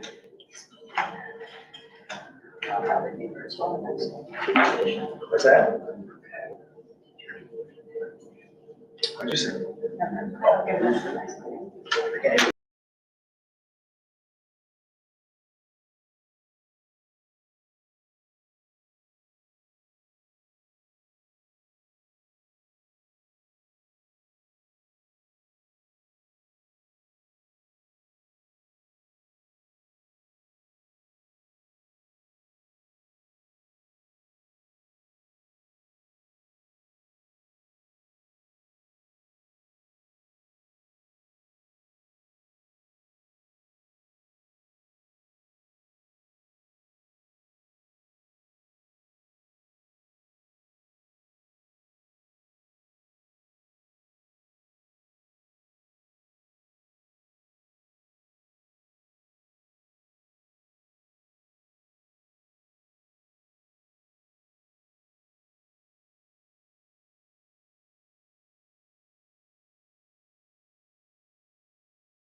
and along with interim superintendent Norton. Virtual is Ms. Buck. She at the last minute needed to be virtual, so she'll be participating, listening only. And so we will not need to do any roll call votes, we'll just do regular votes here. And she will follow along, and something came up, she wasn't able to attend. So with that, we have the meeting agenda. Is there anybody who wish to add anything to the meeting agenda at this point? Hearing none? Yes. We need to add, the course catalog. Should, the what? It should be, she's gonna do it under her, calendars. Report, Ms. Dr. Wagner is gonna It's do under that. extras on the links. but Pardon me? It should go under the calendar. Yeah, we'll put it under there. What is it? You wanna call it what under there? We'll just list it along there. The course catalog And course information. proposals too. Okay, thank you. Thank you. We'll add that. Anybody else have anything else? With that, I'll entertain a motion to approve the agenda with that addition. Moved by Ms. Rowe, second by Ms. Bjornsted. All in favor signify by saying aye. Aye. Opposed? Motion carried. Communication under the educational plans listed there, and Ms. Schoenfelder is gonna read us the mission statement, which is included in the educational plan. The mission of the Red Wing Public Schools is to educate and inspire all students as they realize their full potential and become respectful, responsible, and productive citizens. Thank you. Next thing we have recognitions and upcoming events. Anybody have anything? Yes, Ms. Timm. I would just like to recognize that February is Black History Month, and also recognize and congratulate the BSU, Black Student Union at the high school. They've done a fantastic job with the showcase and announcements. And it was fun to see in the newsletter from yesterday, all of the things that the schools are doing to celebrate. I'm sure there's even more beyond that. So thank you to everyone who's put the work into recognizing Black History Month. Thank you. Yes, Ms. Schultz. I'd like to recognize all the students that were in the play, the zombie prom. I attended it. That was amazing, and it was great to see everybody. Okay. Anybody else have, yeah, Ms. Rowe. I believe last week was Paraprofessional Recognition Week, and so thank you to all the paraprofessionals for all the work that you do. We really appreciate you. And I will say that this is School Board Recognition Month. So thank you to everybody here that does everything they do for the school, for the community, as school board members, everybody around the state. And I talked with Ann about those type of things that we just talked about, and her and Dr. Wagner have talked about putting together a calendar for the newsletter to recognize the paraprofessionals, the Black History Month, the school board, the teachers, all those things in the calendar where we're gonna do a better job of trying to recognize them at the beginning when they do through our newsletter, our weekly newsletter. So kudos to them for stepping up to do that too, so. Yes. Just join off of that or stem off of that, I'd like to present Minnesota School Board Recognition Month, the certificate to each of the board members tonight. Thank you. Thank you. Thank you. Token of appreciation. Thank you. Not that you have to frame it or anything like that. Thank you very much. Just something visual, be able to say thank you on behalf of the Thank you. of the district for all the work that you do. Thank you, Mr. Martin. Nothing else? We'll go on to recognition. Well, we did that. Public comment? We had no public comment that contacted myself, Mr. Norton, and I walked in here, walked back there and checked, there was nobody signed in. So we already met with our local legislator. And I think Ms. Dorn and Mr. Morse may be on this call. Am I correct? Ms. Dorn was. Ms. Dorn? I saw Craig on too. Yeah, there she is. Hello, Ms. Dorn. Hello. I thought I was further down the agenda, so I had to hurry and unmute my video and my audio. I believe Craig is on as well, and really appreciate the opportunity to be here tonight. Can everyone hear me okay? I want to check that first. We Yes, good? loud, All loud and right. clear. Thank you. We're going to keep this really brief tonight, but I want to thank you, Chair Bryant, and members of the Red Wing School Board. We're really excited to provide you with a very brief overview of how the superintendent search is progressing to this point. I would say, if I had one statement to make, I would say that the process is proceeding well and as expected. So what does that exactly mean? In terms of a couple of numbers that might be of interest to you, I will share that the stakeholder survey, which closed a while ago, did conclude with 318 responses, which is phenomenal. That's a great number. Based on the size of your student body, we actually were expecting about 275. So you are above average in terms of responses to the stakeholder survey, and that's really exciting to see. Also, the Q&A session, which is available on the district website, has been viewed 48 times so far, and we do expect that number to increase. So as you visit with folks in the community who have questions about the superintendent search, please again refer them to the district website for more information, and particularly encourage them to watch that Q&A. I think we're able to answer a lot of questions preemptively with that session that we held with your stakeholders as well. Craig has a brief update on the listening sessions that were held with stakeholders as well. So Craig, are you on? I know you were on the earlier meeting, the workshop. Not yet either. Perhaps he also didn't expect to be on so soon as well. Let's see if All he's right. still on board here. He might have had to go off here. Okay. I do not see him connected yet again, so he must have had to leave. Or if he comes back on, we'll watch for him. We'll ask him to give a brief update. Okay. I just sent him a quick text as well, so we'll see if he can log on here in just a moment.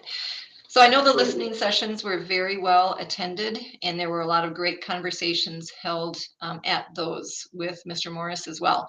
So what is going to happen in terms of the stakeholder survey and the listening sessions is we are in process of digesting and compiling all of that information, and we will be bringing that report to you then on February 23rd with a great deal of information and a lot more detail in terms of the listening sessions and the stakeholder survey.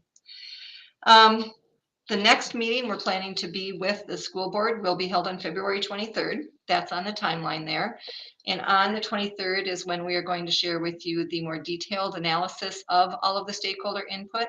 We'll provide you with the quantitative data relative to choose your top 6 and all that sorts of information. We'll be able to compare directly how those different groups aligned with the school board selections that you've already made. And we'll do an overview of the qualitative, the open-ended questions that were asked at the listening sessions, as well as in that survey, and the patterns and the trends that emerged from those sessions. So that will be presented in more detail then on February 23rd. That evening, we're going to also conduct interview training with the school board. Now, you are a step ahead because you have done the workshop on hiring the right superintendent, and some of the information that we'll share during interview training will sound familiar, which is great. And so that will be part of the evening, is to answer all of your questions and go through some more information about the do's and don'ts of superintendent search from a school board's perspective. We'll also discuss possible interview questions, and we will propose to you, the board, interview questions that we think fit your hiring criteria and your leadership profile, as well as reflect the stakeholder input that we heard through both listening sessions and the survey. So we'll cover that with you on the 23rd, as well as discuss the remaining steps in the superintendent search process, lay out again what's going to happen and when, and really start wrapping our arms around planning for those 2 rounds of interviews. So that will be the next time that you'll see us. Both Craig and I will be in person on February 23rd. So for now, that's a very high level overview that I promised, but if there's anything else you'd like to know about the search process, I'd be happy to answer them now. We're in the early stages of it. I've talked to Barb a couple of times, just some updates stuff, but what she shared today is what she shared with me, so it's going forward. The 23rd, which is, today's the 26th, so 2.5 weeks, they have their work cut out for them to get the information together for us. And that night of the 23rd might be longer than you think because of the training and then looking at the questions and getting their survey information. So, Ms. Dorn, do you want to stay on the call for a little bit to see if Mr. Morris pops back in, or do you want to say adios and have a good night? I'm happy to stay on. I'm working on some other things, so I will go back to muting my audio and video, but if Craig is able to join us, I will unmute, and he'll probably share a very brief overview of the number of sessions and the number of people who participated. So I will hang out for at least another half hour or so, if that's okay with you, Chair Bryant. Absolutely. Always a pleasure to have you. So Sounds good. Thank you, everyone. We'll see you soon. Bye-bye. School board reports. Who has any school board reports? Yes. Yes. Yes. Jennifer and I were at the same Okay. teaching and You learning can meeting. tag team it if you want. How's that? And then I have a couple more, so if you want to do teaching and learning, Okay. or I can if you would like. Let's see, February 20th is the scheduled learning day, and board members are going to be invited to that. Did we get an invite to that yet? So, Yes. Okay, I can't remember if we did. What was it again? It was, can you, the key to success, the PD day, the. Oh, the 20th? okay, Be sure to so register. be sure to I'm register. registered. Okay, good job. Yeah, it sounds like talking about and promoting Black History Month has been very effective and successful already. Let's see, something that we've talked about as a board, they also talked about was onboarding and being more welcoming to students and staff coming into the buildings. Making sure all our 7th graders have received some courses in CPR. I think it was brought up to potentially look at possible AP classes that may be of interest to some of our non-ed students or appealing to them.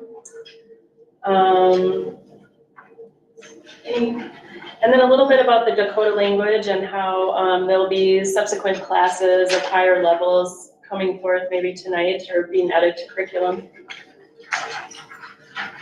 Okay, I think.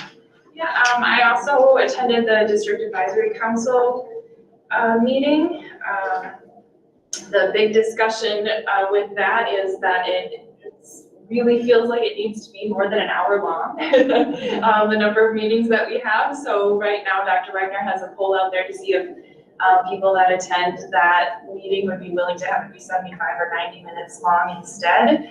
And I think that would really be beneficial for the work that we're doing there.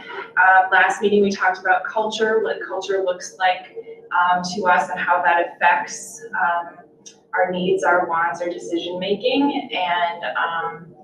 And then we looked a little bit at staff development, guidelines, framework in the district, and talked a bit in small groups about what we really liked about that and some changes that we would possibly like to see happen in the future. So I look forward to those extended meetings because there really is not enough time to get through all of the work that needs to be done there. And I appreciate Dr. Wagner's plan in terms of hopefully having the same committee members for 2 years so that we can begin to make the plan this year. There are only 3 meetings left. So make the plan this year that we can work on more thoroughly next school year. So that's a good idea. The other committee meeting I went to was the technology committee. It was interesting, a new committee for me, and it was fun actually to sit back and listen to the discussion that the staff and Mr. Kashi had, and just the needs. And I really enjoyed hearing the teachers advocate for themselves and the other staff members in their buildings. That was honestly a highlight for me, just to hear the discussion that was happening. But we're talking about charging stations for Chromebooks in elementary school and newsletter ideas, updating and finishing putting smart boards in classrooms across the district. Hotspots, we handed out a lot of hotspots during COVID, and we're now trying to figure out exactly how many hotspots are actually needed within the district, how many families, staff members actually use them, and what we need to do to continue that process. So that's interesting. I'll take it as a thank you for letting me put in technology. You said I'm on the technology committee. No, thank you for doing that. Very good. Anybody else have any? Yes. I went to the GCED, Okay. school board meeting, but it was the first meeting in January, so mostly organizational. But I also attended the, orientation for new board members, and it was well attended. It was very interesting, very helpful, and I know Rachel also met with Sherry, and she's happy to answer questions anyone has about anything. But it's a good group of people. And then I also went to the community ed board meeting, the second part of it, because the first part, Craig was doing the listening session with community ed, and we are stepping back from those things, so I came in after he was done. But their enrollment in programs is getting back to pre-pandemic levels. We're going to be doing a pickleball court at Cobble Park, and they're a part of that, so that's exciting. Twin Bluff is being utilized again more fully, and the adults with disabilities programs are up and running as well. The winter and spring brochure is out, so sign up for community ed classes. And they are advertising in the community ed brochure for our Angel Fund, and we are seeing donations as a result of that advertisement. So that's great. That's it. Is that it? Yep. Thank you. Great, thank you. Mr. Norton, do you have anything you want to mention about any meetings? If not, I'll talk to you. I had the LMC meeting. We decided to have a few more of those insurance committee meeting for the school district. We had the new plan put in place January 1st. So we decided to start looking at more regular where the usage is and the cost. Claims in 2022 were 4.5 million. Premium was 3.8. You can do the math and why they went up. Claims dictate, increased cost. 21 where claims were 3.7 and premium was 3.86. So 21 was a better year. 22 was not. But that's what insurance is for a catastrophic thing. So that's why we saw such a big increase on it. And I shared a little bit earlier on about the usage of participants, and I think I got it right here. I got the information. I'm going to meet with Lynn just to talk about the well-work clinic further and other things. But I think our usage was, or our plans were, I got so many paperworks here. Well, 2/3 of our employees and their stuff, and 3/4 stayed with the male plan, even an increased rate. So, something to be aware of, that we're going to be talking about during negotiations going forward. So, we're going to have another meeting sometime end of February, early March, when we can come up with a date when it works with everybody, or works best for some of us, and because of the superintendent search and all that. Make sure we do all that, so. Which is good. I'm glad the LMC meeting's meeting more than just a couple, once or twice a year. It's that big, I always call it the big grill in the corner that you can't get your hands around, the rising costs of healthcare. But we all need it, so. Any questions? Administrative reports. Okay, I just got a few things to run through quickly. I brought up at the last meeting that a nursing assistant course, and that is in the handbook that's going to be coming forward. In partnership with Minnesota State College next door. That continues to go forward. If anybody had any questions about that, we'll go through that with the handbook, but Nick is here tonight too, so bring that up only. So when it comes to the handbook, later on in the course catalog, we could talk about that now if you had any questions about it.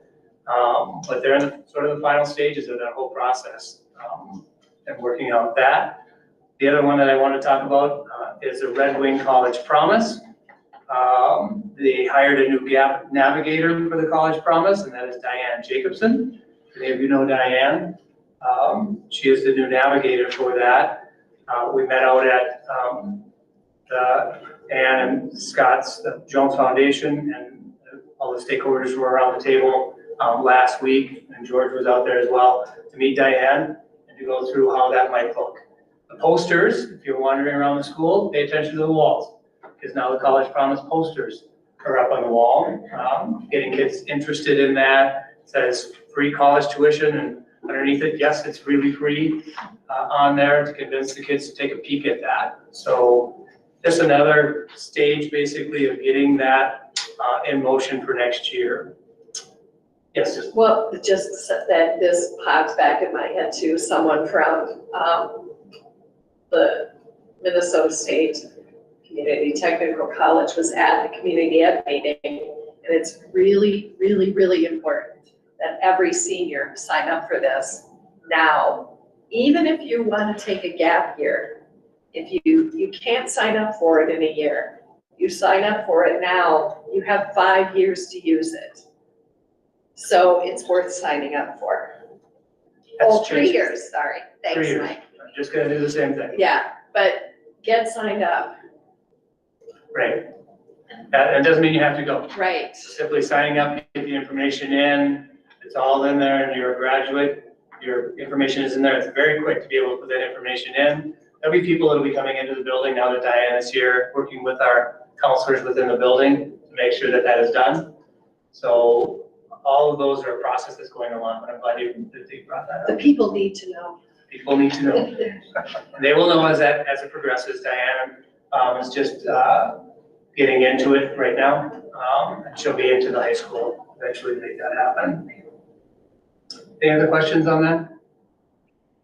I College seen your Promise? kid signed up and it was very easy. She was super surprised at how, she's like, oh, it was only like 5 questions and I knew all of them. Because she's filling out FAFSAs where she's asking me a question like every other line, you know, but Good. that one was very easy.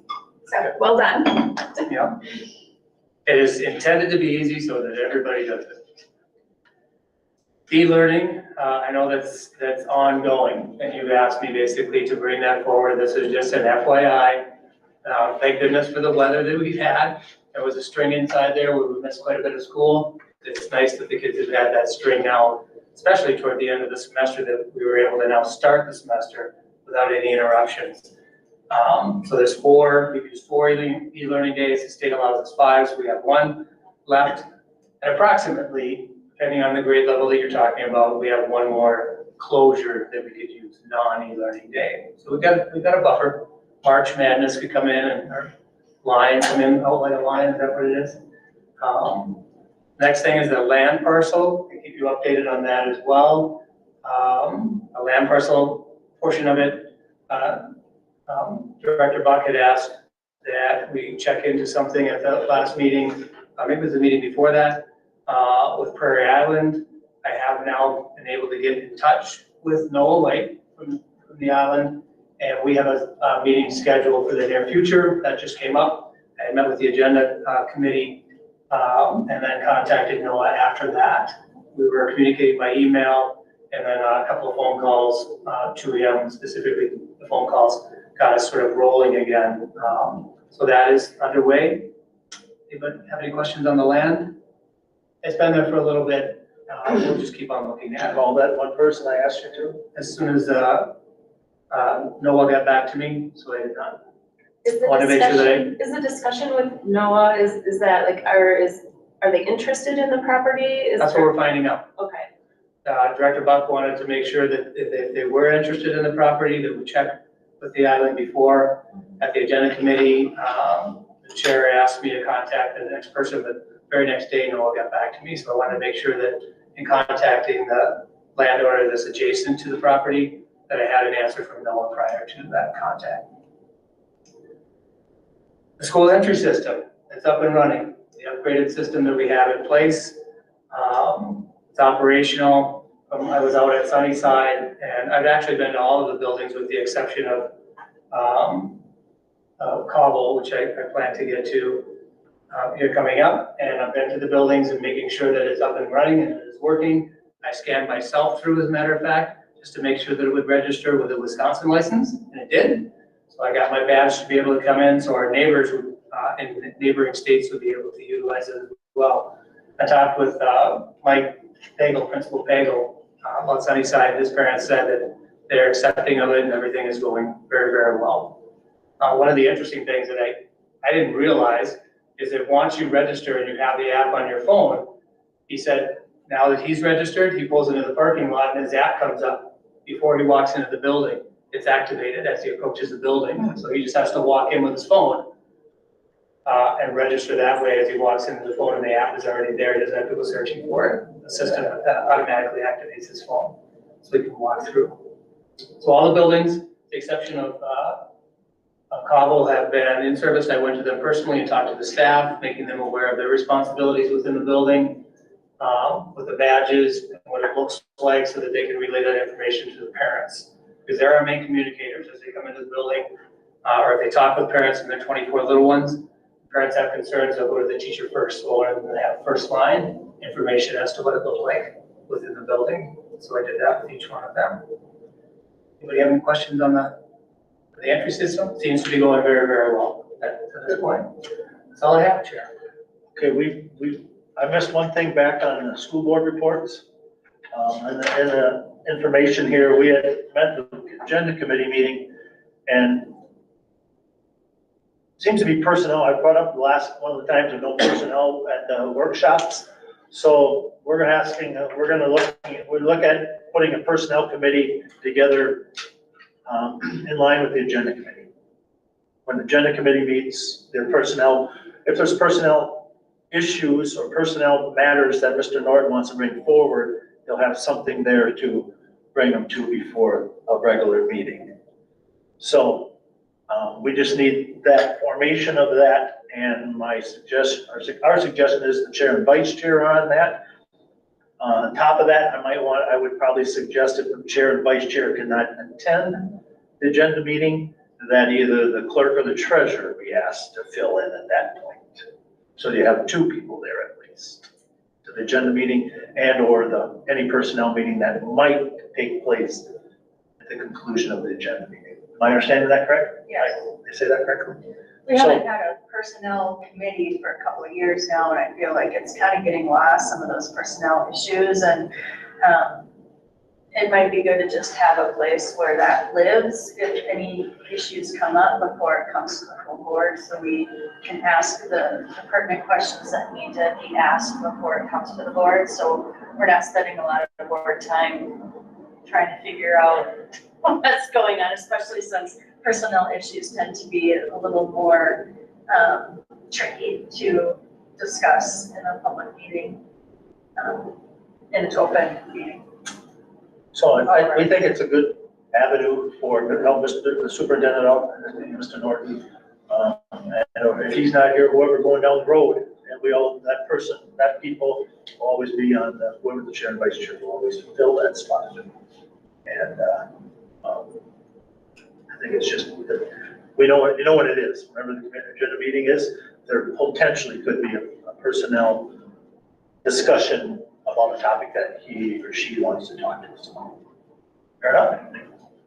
So with that, we'll probably need some type of a motion to approve a personnel committee. The caveat, the chair and vice chair will be on there along with substitutes, and they're absent could be the clerk or the treasurer. To have at least two there. So, fair enough? Questions? Motion. I make a motion that we add a personnel committee consisting of the chair and vice chair with alternates being clerk and treasurer. Motion by Ms. Ostendorf. Is there a second? Second. Second by Ms. Tiff. Any discussion? All in favor signify by saying aye. Aye. Opposed? Motion carried. Ms. Dorn, Mr. Morris is on call here now. So, we're gonna switch over to that real quick, before we go to the consent agenda. Chair Hello Bryant, again. I'm going to turn it Director. over to Craig for his report as well. Thanks, Craig. Chair Bryant, directors, Mr. Norton, members of the public, my apologies. I was on the other link and then had difficulty reconnecting, so I apologize. I'll be brief, be good, and be gone. I cannot thank this board enough for empowering us to conduct 18 one-hour sessions with the community. Well over 200 contacts were made with staff, parents, members of the community, and your students, by the way. This was really engaging, and I think it was powerful to see the community respond the way that it did. I will tell you, based on experience, it's foundational to having a good search. The information, which I'm anxious to share, but we don't have time tonight, is going to help you with making a number of decisions around questions, what's important, what's on people's minds, and really the type of individual and characteristics that you'll want to be looking for as your next district leader. I'm absolutely, I can guarantee you that. It's also important, though, I want to make sure that the credit is given. I cannot thank Ann and Dawn enough because they're the champions of this process.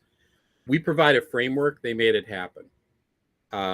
They really did an outstanding job. And I will tell you that in addition to the 14 hours, using both in-person and our technology to engage, I also extended, because there were a couple of people that couldn't participate in the survey or attend the stakeholder meetings, the opportunity to hear from them directly. So we had about 10 additional individuals, business, civic, members of the community, that also wanted to provide input.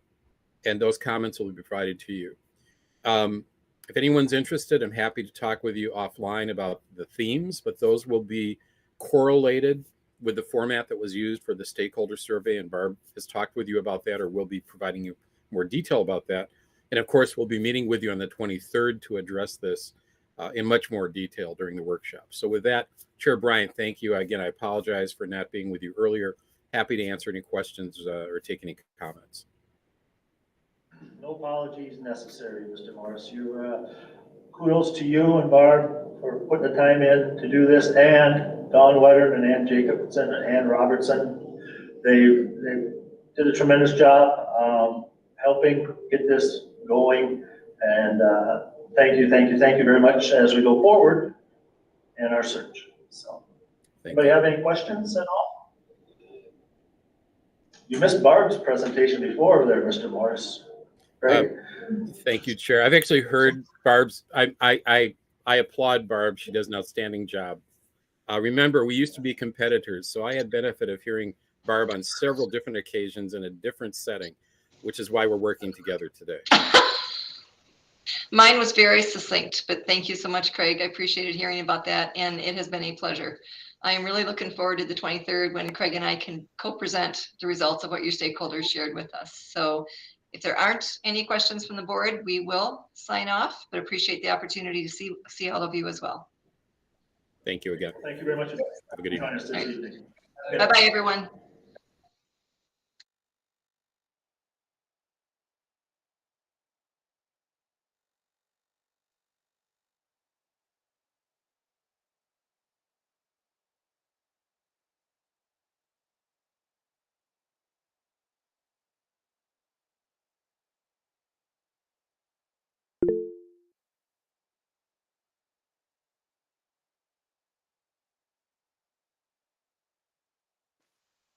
Hang on a second.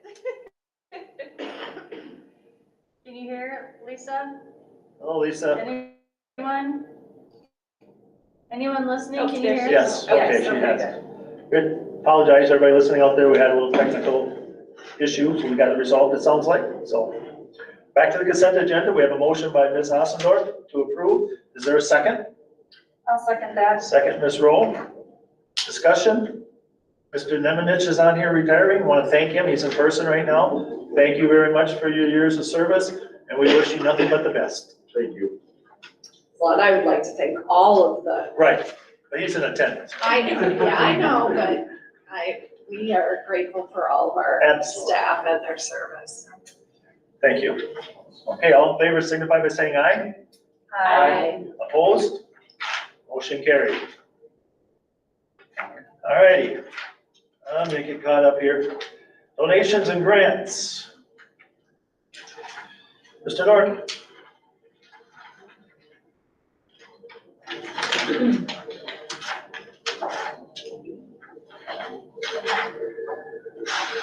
So I run through them for you, Chair? Whatever you would like to do. We have several that are in here. I'll probably not do justice to the names as well. David Betschke and Betsch. Betcher. It's Betcher. error. There's an R is missing. Yes. David Betcher and Kaylin Schwartztown. Swarto. $100 to the Angel Fund. Kenneth and Sheila Dickey, $100 to the Angel Fund. Culvers of Red Wing Concretes for a Cause fundraiser was $465 toward the Angel Fund. Robert and Deborah Brody, $50 towards the Angel Fund at Sunnyside. Amanda Gadden, $50 toward the Angel Fund. The Treasure Island Resort and Casino, $1,500 to the SOAR program, Success Opportunity Achievement Recognition, $1,500. Southeast Library System donated $1,000 to the Diverse Materials Grant reimbursement. Jeanette Hansmeyer, $521.55 to the Angel Fund at Sunnyside. Kiwanis Club of Red Wing donated $292 to the Angel Fund. An anonymous donation was made of $50 to the Emergency Medical Fund in memory of Tessa and Sawyer Peters. And the New Fab Specialty Fabricators of Red Wing donated $500 to the Red Wing High School robotics team. Tess Peters is the daughter to Deb Lundberg. And her grandson. Okay, grandson. All right. So with that, we have, thank you very much for everyone's generous donations. And I think we heard from Ms. Bjornstead that Community Ed is advertising in there. That might have had a play in that. If it did, great. If it didn't, great. People are stepping up and helping the need there, so. Is there a motion to approve the resolution as presented? I will make the motion to approve the resolution accepting donations and grants. Motion, resolution by Ms. Tiff, second by Ms. Ossendorf. It's a roll call vote. Starting with Ms. Schoenfelder, Aye. Ms. Ossendorf, Aye. Ms. Rowe, Aye. Ms. Tiff, Aye. Ms. Bjornstead. Aye. Chair votes aye. Thank you very much. Thank you, Mr. Norton. Revised budget, Ms. Paradis.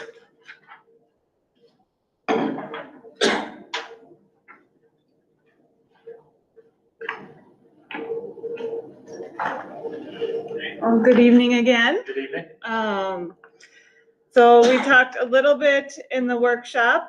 I have the revised budget for 22-23 for your approval. Let me find my share.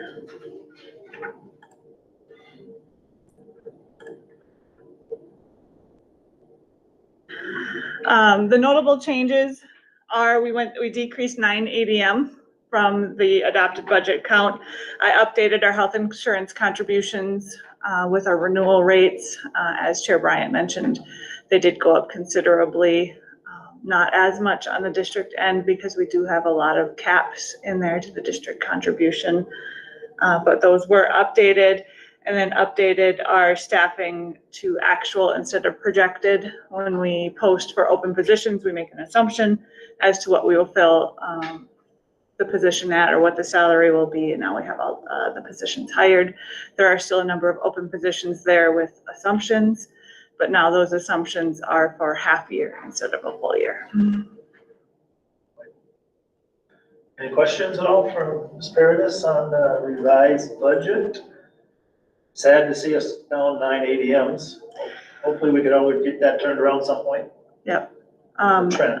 Yeah, as we mentioned in the workshop, we are currently about 14 to 15 ahead of that. I tend to budget conservative. I'd like to be about 10, in that 10 range, as a buffer for our budget. So if we can come out ahead in ADMs in any way, it helps us out at year end.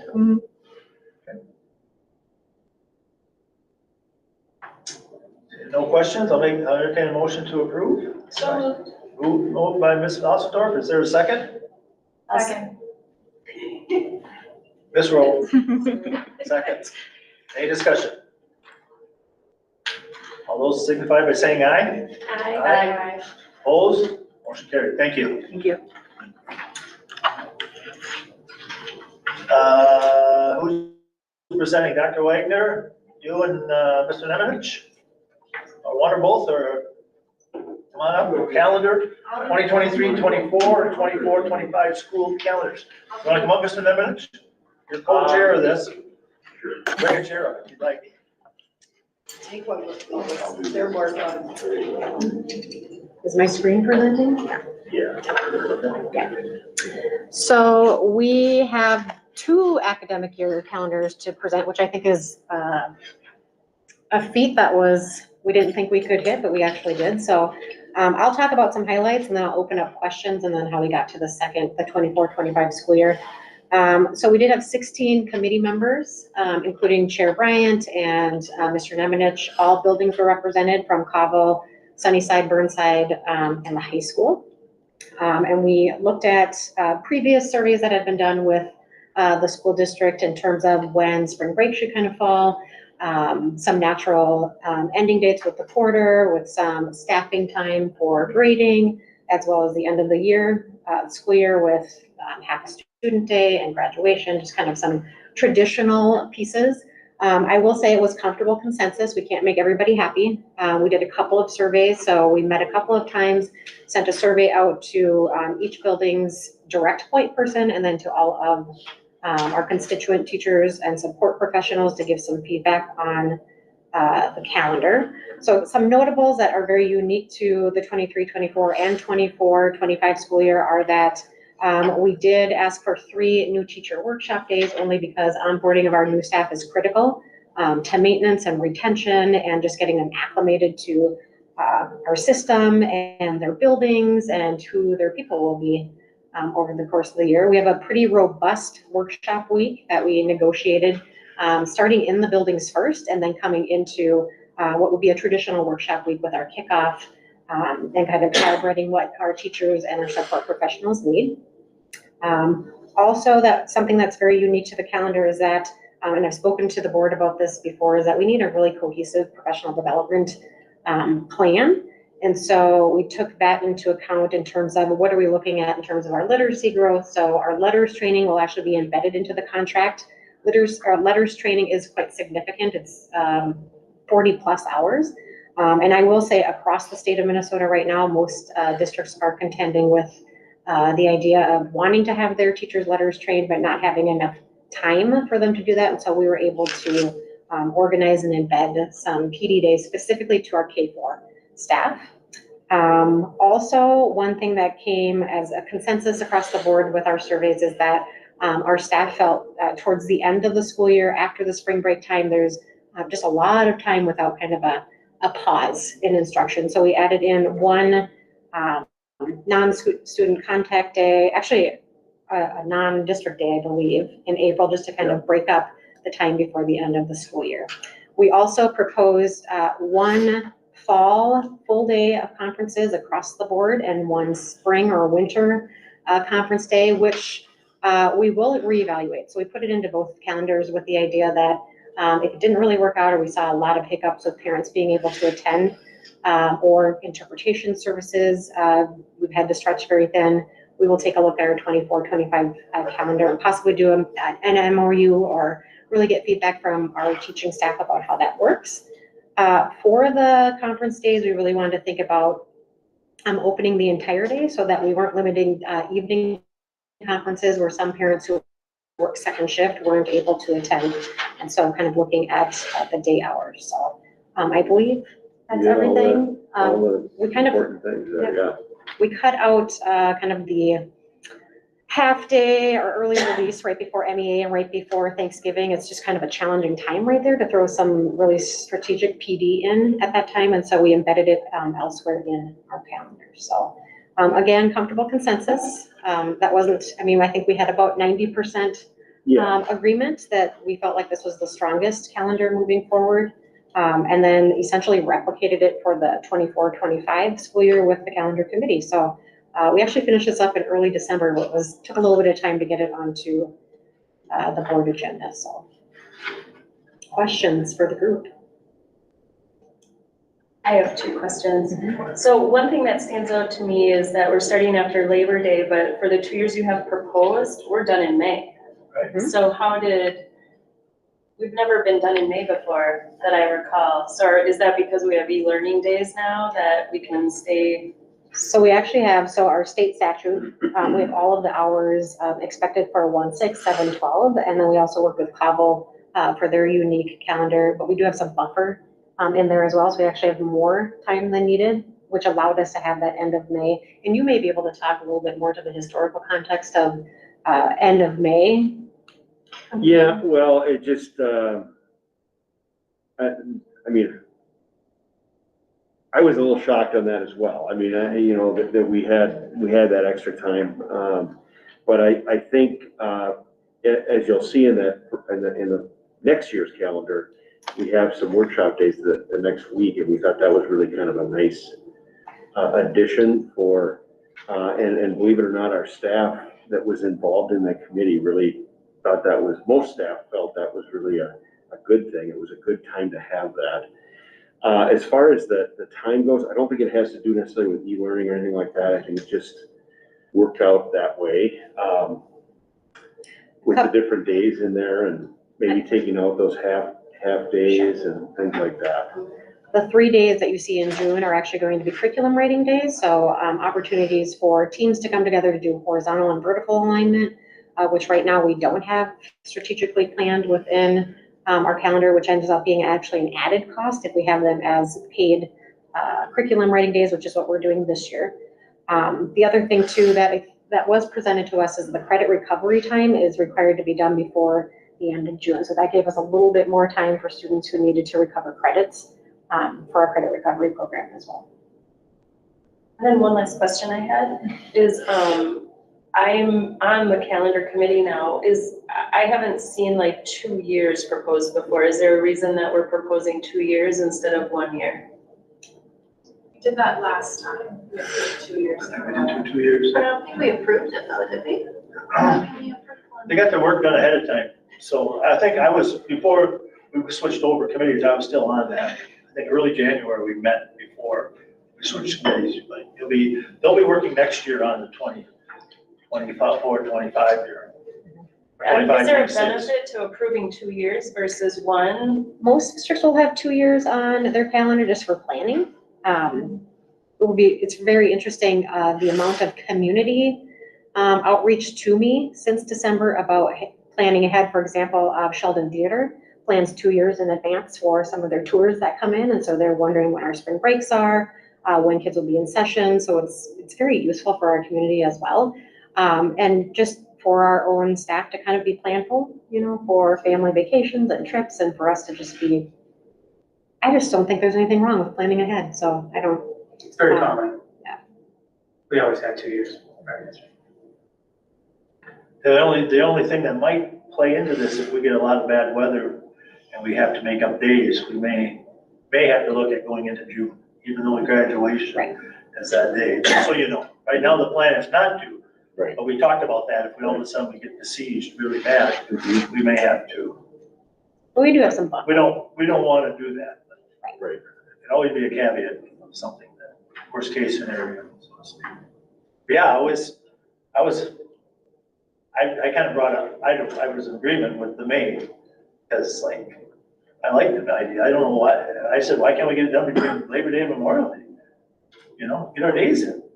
I understand why we can't, but yeah, we're done with, and next year, or 24, 25, Labor Day is a little bit later, so our earlier, so you can start a little earlier than too, is like the 3rd or 4th. So instead of starting on the 5th or 6th, that costs you too, that affects you, so. You say as a teacher, once it gets to be June, you have diminishing returns on trying to keep bodies going forward. So I Well think said. it's nice. For kids too, we live in a cold climate part of the country. So once it's nice, you want to get kids outside taking advantage of that. I kind of wish they wouldn't, I wish they'd just only wait till June to check out, but I think middle of May sometime you get it. But it really turns nice. Any other questions? Oh, sorry, missed it. I just want to say I really appreciate the added professional development days and the focus on letters training. As a district, one of our goals is to increase our literacy rates, and I really appreciate the emphasis on helping you have a plan on making that happen. So thank you for that. Yes, I have 2 questions. go ahead. So one is, how many buffer days do we have? Like how many days could we be closed in each of these years and still stick to that? Anna, I did not calculate them out. Okay. But we run about a 6.5-hour day. And our state statute for grades 1 through 6, we have to have 935 hours. And Jen, you can jump into if she's my predecessor in the calendar committee. For our 7-12, it's 1,020. We automatically have our e-learning days embedded, but then we have some snow days and some closures depending on how we want to use those. But once we drop below that requisite amount, then we have to start looking at adding minutes to our day to kind of recreate those pieces, or adding days to our calendar. So I will say I know at the high school, our day is longer than it used to be. So we just by that virtue of that extra 15 minutes, we've got a lot of buffer, at least I know 8-12 does. Yeah. And then my other question is, how are we, so you mentioned that we're gonna have all-day conference days, and you'll see how that works for this year, or the 23-24, and then make adjustments for 24-25. How are we gonna communicate that if we approve the 24-25 tonight? How are we gonna communicate with our families that this is pretty sure, but maybe not set in stone? Like, how do we communicate that? And that was a conversation on our committee too. So they wanted to run kind of a pilot year of the 23-24 with the 1 day in the fall, 1 day in the winter, full day, and then reconvene and see how that worked. I believe we presented an opportunity to do an MOU, and correct me if I'm wrong, there to determine, then we would actually then switch back to our 2 evening sessions as opposed to the 1 full day. So we are really going in with a keen eye with whether or not this worked and what are the pieces that maybe we need to be responsive to. One thing that I am very responsive to as a former multilingual teacher, and recognizing that we need to have interpretation for our families and accessibility to these pieces, is really working keenly with our existing interpreters, but also having some lined up ahead of time. And I recognize that that's not necessarily the best approach, because we really look for relationships with our interpreters, but I'm keeping that in the back of my mind too, as I work with our support professionals on making sure that there's at least language accessibility too. Which was one of my concerns as we thought about really supporting an entire district on 1 day with the lean resources that we have with language support, among many other things. But we should be able to query our stakeholder groups too, our parents, to see, did you like this? Did this work? What didn't work? What would you like to see changed? And then essentially reconvene a calendar committee again to talk about, is there an MOU we need to move forward with the 24-25? So I think we have a good. Ms. Rowe. And I think I echo what you said, Jennifer, about the in-service for the letters training. Is there tell me a little bit about, sounds like elementary schools are gonna be off those days. Is there a reason why all of the teachers aren't having some sort of in-service on those days? Is it about hours and So with the letters training, because it's so time intensive, it made more sense for us to prioritize our K-4 staff for this. Yeah. It doesn't mean that we're cutting into any of the staff development for our secondary teachers, is that we're prioritizing the next 2 years to be able to give the letters piece. With that said, because we've embedded so much more professional development, staff development time, our middle school and our high school will still get as much professional development or more focused professional development to the two needs of our Twin Bluff and our high school. Okay, so that was my main Yeah. concern, is I want to Yeah. make sure that all of our teachers have the professional Mhm. development, just, Yeah.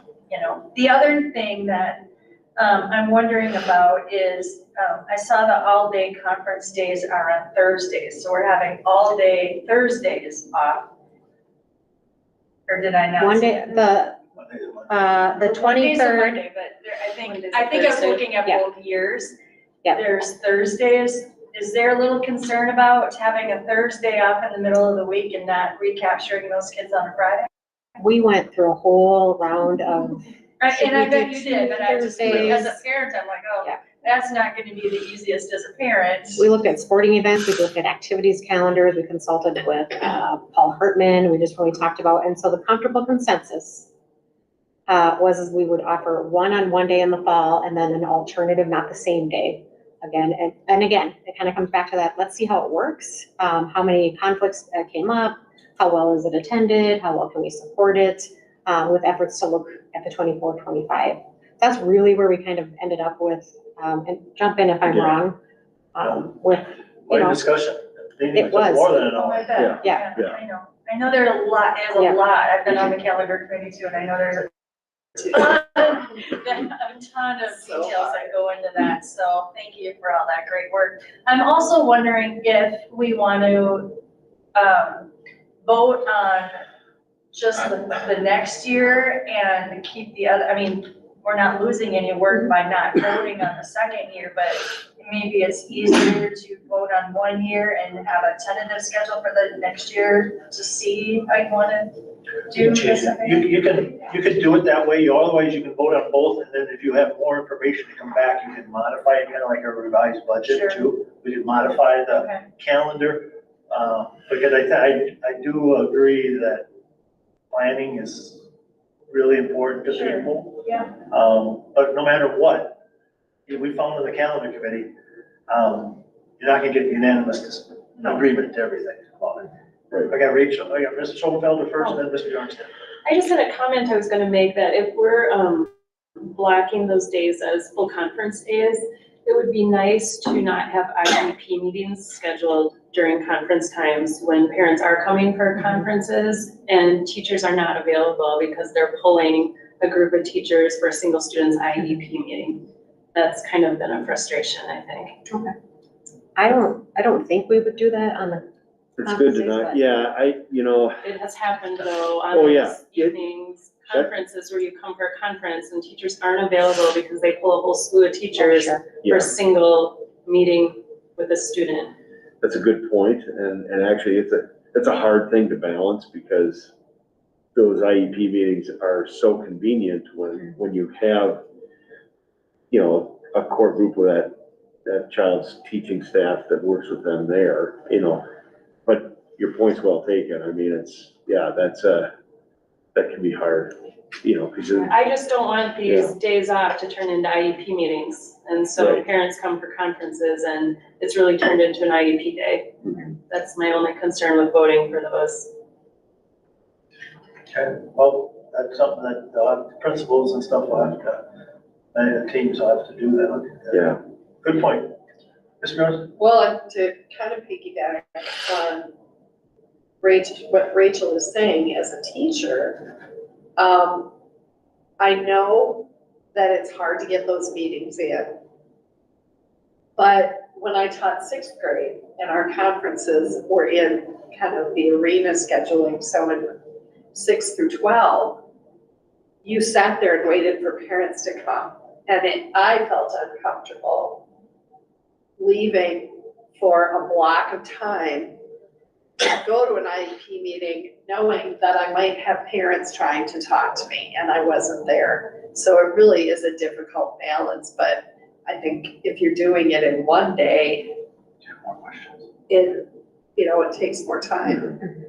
The other thing I was going to say is, I don't think, maybe I'm wrong, but changing the conference schedule isn't necessarily going to change how many days we have off in December for the end of the year holidays, and it probably wouldn't affect when we have spring break. No. No, and those are the two big things that families would be planning for, is those things. So if we approve both calendars, I don't think that would be a bad thing, because it's not going to affect the big events. No. Any other questions? The request is to approve both calendars. And obviously we heard that we're gonna be looking at the second year calendar to see how the first year conference dates and times work. So there may be a adjustment, and there may not be. It's just like anything else, change is change, you know. Maybe good, maybe, we'll find out, but this is what the majority of the group, and there's a number of teachers that were in the calendar committee too that advocated and talked about the whole topic, so. I'll Yes. make a motion Go right to ahead. approve the calendars for 2023-24 and 24-25. Motion by Ms. Tiff, is there a second? I'll second it. Second by Ms. Bjornsted. Any discussion? Hearing none, all in favor signify by saying aye. Opposed? Motion carries. Thank you. Are you gonna go into the next thing then? Yeah. The, Come up. horses?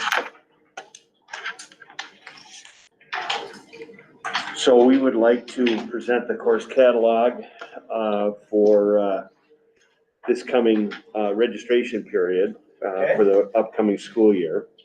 And I know you guys got some documentation on some new courses that are in there.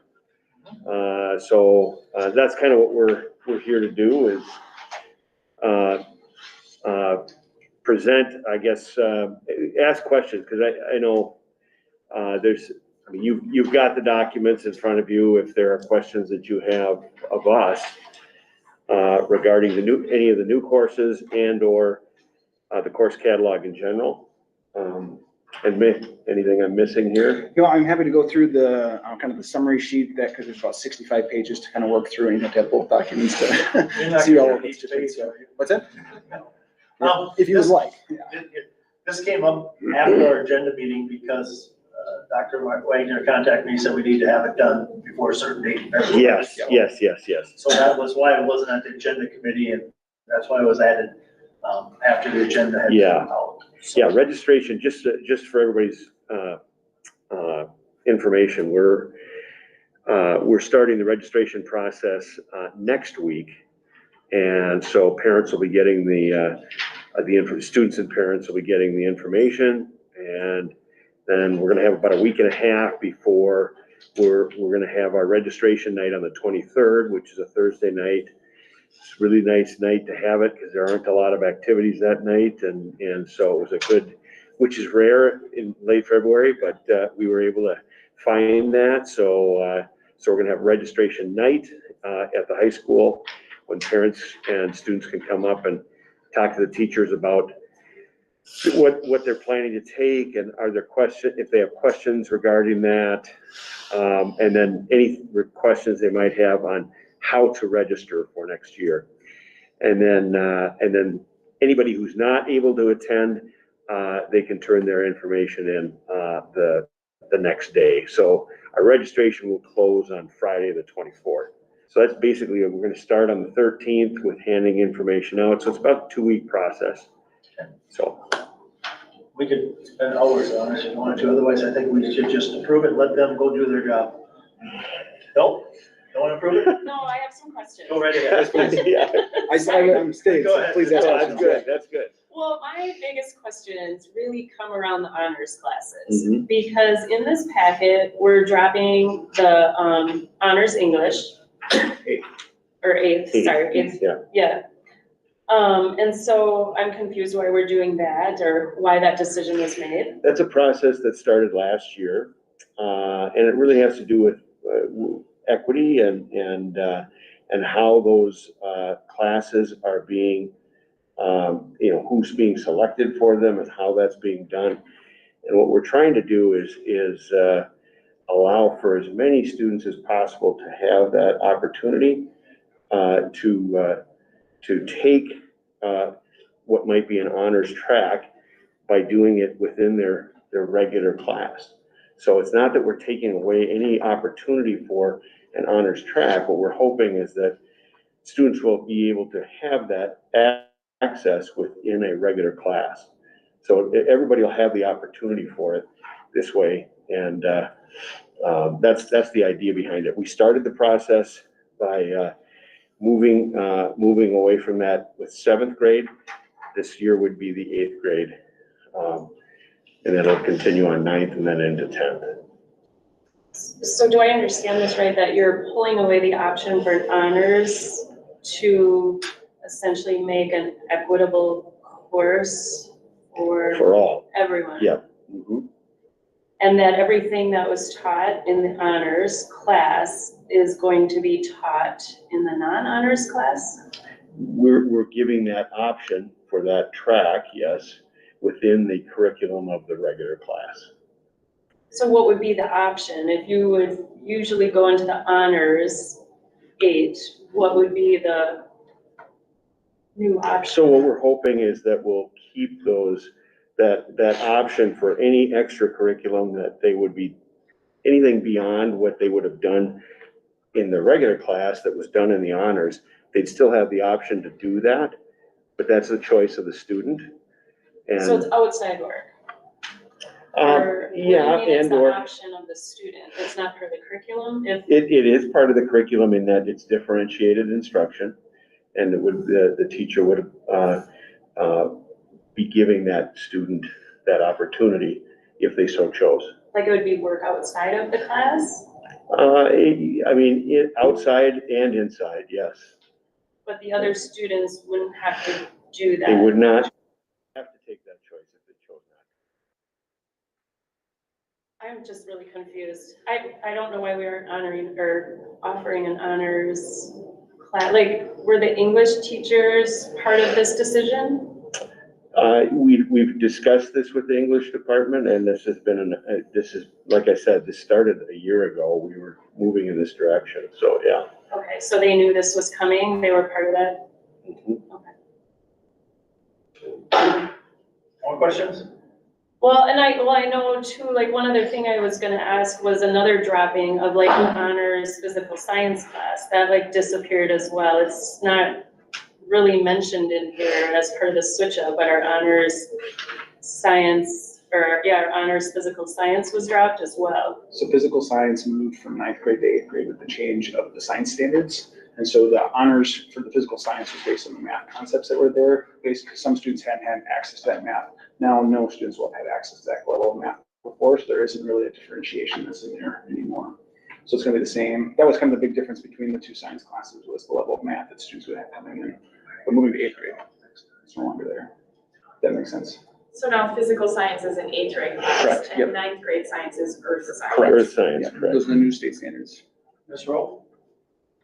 I want to go back to the honors issue.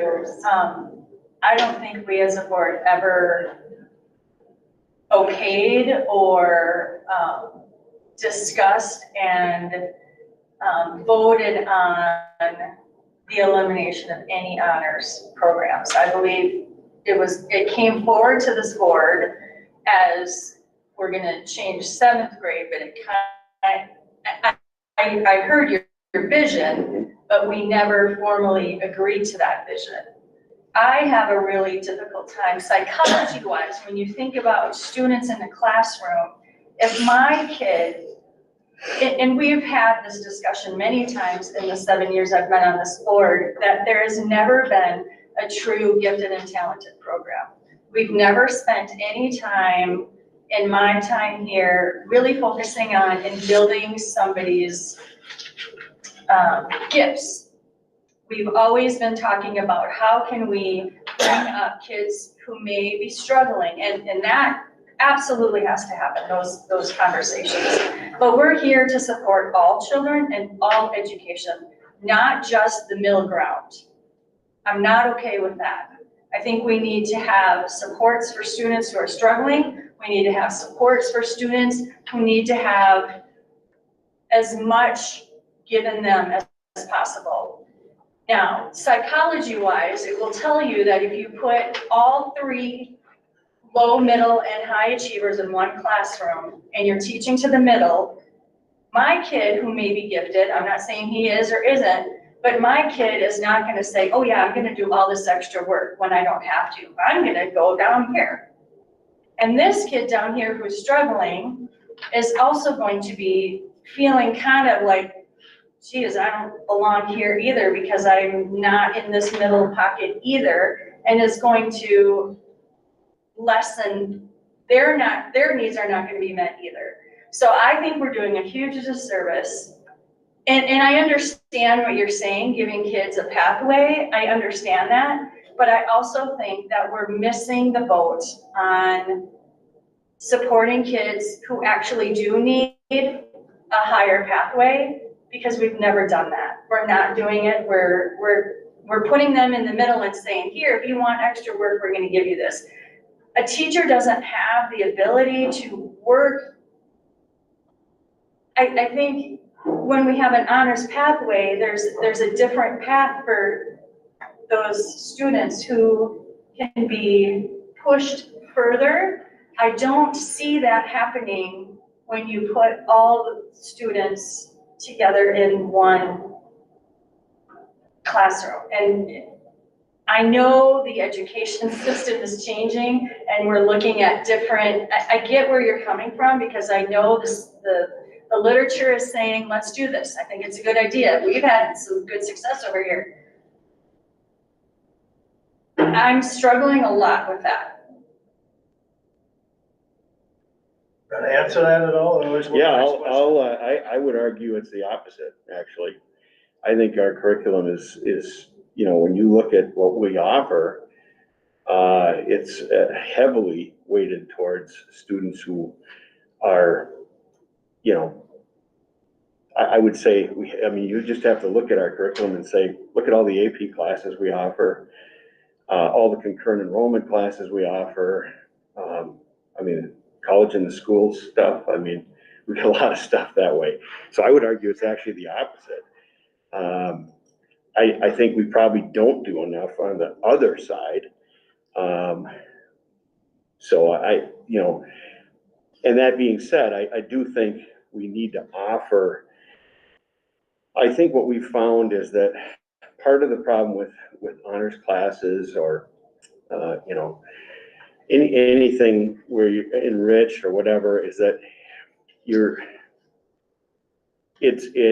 have to be careful with the criteria we would have for, to get into those classes.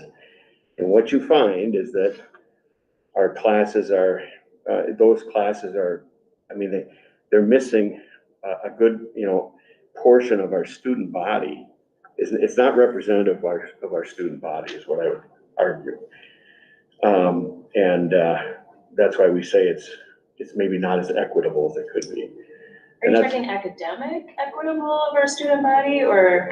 Yeah, I'm talking about demographics of our student body are not represented in these classes. It just isn't. If you look at those classes, they don't make up the student body's demographic, So I struggle with that too, because then a smart white kid who comes from one part of town can't get their needs met because it's not equitable for a child with a different color skin? Is that whose parents may not make enough money to? I don't understand that. I think it is equitable. Every student has that opportunity to, and I'm a social worker, so I know I'm talking out of both sides of my mouth. I think, why are we teaching Help me out, somebody. I mean, Well, I'm. Ms. Bjornson. Yeah, okay, so. Just remember, we had 4 people hands up. You're next. Go Okay. ahead. So thinking about all of this and maybe to help us understand better, maybe we need the 8th grade teachers to come in and talk about it. But my teacher brain is thinking about the benefits to a group of kids to be in a diverse classroom. And that with these opportunities or within that 8th grade classroom, you are going to have days when you have students that need an intervention. You are going to have students that need an extension. And those extensions are happening within the class at the same time. So it's not necessarily, okay, you're a smart kid, go read this book at home, and then we'll give you 20 minutes to talk about it with everybody else. I don't think that is what, am I wrong? And that's not what we're talking about here. We're talking about trying to provide diverse learning opportunities within a classroom. And so we have diverse students and we have diverse opportunities all in the same place. But you know, it might be helpful to have the 8th grade English department come in and talk about that so that we understand what is actually, what is the intention, what's gonna happen, what will it look like? So we understand and can feel good about this. Because I think what you're trying to do is a good thing, but we don't have enough background knowledge to know. Do you know what I mean? Yeah. I'm a teacher. None of these other people are You were a teachers teacher. or, You're I retired. was, Now yes. you're a board member. Yeah, now Ms. I'm a Osborne. board member, so we should have that information. Yeah, I'm not comfortable voting to approve the course catalog with that dropped honors LA8. I'm not saying that I wouldn't vote for it, but I'm saying at this point, I don't feel like we have the information to decide. Just our conversation has shown, I would like the information about that, especially if this is part of a plan to continue phasing out honors courses.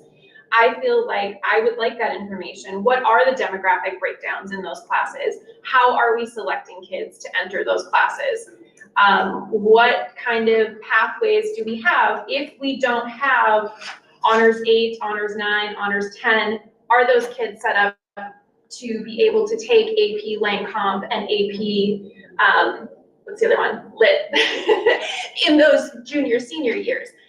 I don't feel like I have enough information to make a decision about this. I'm not saying that I wouldn't necessarily agree with this, but at this point, I don't have enough information for that. I think for the addition of the classes and the other ones, I think there's really clear indication of why those changes are made, you know, and the alternating years for those courses that don't have enough demand to run or capacity to run every single year. But the idea of it being a program of phasing out honors courses, I want more information before I would personally vote on anything that would lead into that. So we'll go to then we'll go back over to Ms. Yeah, and I would probably agree with Anna with that. I still would like to also get some more information on why we no longer have an honors science class. I know the earth science, physical science were swapped, but in that swap, like that course disappeared too. Ms. Bjornson. I mean, it just didn't come to the board. I mean, yeah, I Go mean, ahead. it's kind of ending up like kind of with this honors English. It is like, it just kind of is gonna be dropped and. That's a little different, physical science, And that came down to the level of math that was required to do. And so that was based on which students in that 9th grade class had which 8th grade math class. Now that only 8th graders will have it, none of the students would have had that level of math needed to come in. So there isn't that differentiation of math skills because we won't expect that any of those students would have the math skills prior, is my understanding from the science department. I don't teach the course, so I'm just relaying information the way that I understand it. So does that make sense? because we're going off of what they have for seventh grade math skills coming in. And so there's a rework of the standards now. And so that was the differentiation between our honors physical science and our non-honors. If that makes sense. So those seventh graders won't have the skills None to of be them. able to take Right. that advanced. The way it was previously done with the standards in ninth grade. How is now honors classes, that's not the same as pre-AP, correct? I mean, I think they came out of, they morphed out of pre-AP. Okay, do we still offer pre-AP No. classes? No, Okay, that's, they kind of morphed out of that. okay. I just wanted to kind of circle back to the equity piece, and I'm just wondering if we are looking, I think this needs to start at the elementary level, and how we're looking at moving kids along, how we are, systemically, culturally, are making sure that our teachers are trained so that they understand the biases that we have, so that when decisions are made in terms of which students are taking which class, it's based on their academic potential and no other criteria. Also opening up opportunities at a young age so that at the elementary school, the middle school, all students have those opportunities. I agree with Anna in that I don't feel like we have enough information about what this is going to look like for kids, for any students in these ELA classes, to be sure, so that we're comfortable and confident that it is reaching every student. So I would agree that the rest of this, I don't have a problem with. I appreciate your work, and I'm really excited about the new classes. And I'm hoping we can approve it with just maybe not that piece possible. Yes. Sorry. And kind of to piggyback on what Jennifer said about going all the way back to elementary school, back to this presentation that I went to about interventions. How they do it in Montevideo is you're not just being pulled out for an intervention. If you don't need an intervention, there's a planned extension. And everyone in a certain grade level is having that intervention or extension time. Everybody's doing something, what I need. And maybe that is enrichment, or maybe that is reteaching. Or maybe that is doing a similar activity that gives you more practice on the skill, but you don't need as much instruction. But I think, it kind of all starts at the beginning, and we have to move it forward. I'll just kind of wrap up. I like to do classes that are presented. A nursing assistant, even the sports stuff, we hear so many people, I know people going into sports medicine, type of thing, or the Dakota languages, Mr. Hannon does a wonderful job there. We gotta come up with something here, because you need some type of an approval. Exactly. But you heard the concerns, pretty loud and clear on the honors of that, and going forward, so. I will Ms. Tip? to make Yes. one note, we are currently not offering the honors physical science 9 this year either. So that wasn't You're what? a change. We do not have an honors physical science 9 this year either. You were offering some type of, Yeah, I would make a motion to approve the course catalog without removing honors LA 8. okay, you heard the motion, is there a second? Second. Second, motion by Ms. Tiff, second by Ms. Ostendorf. Further discussion? So everything, I do have a question. Yes, go ahead, Ed. Go ahead. I asked the question. I know, so everything for LA is the same as last year except for the 8th grade. Correct. Yeah. I have a question. Yes, go ahead. When do this year's 7th graders register for those 8th grade classes? So how, if there was like sort of a holding period on that particular portion, what would be that final deadline that you would need that? February 16th would be they're basically registering when the rest of the high school is, yeah.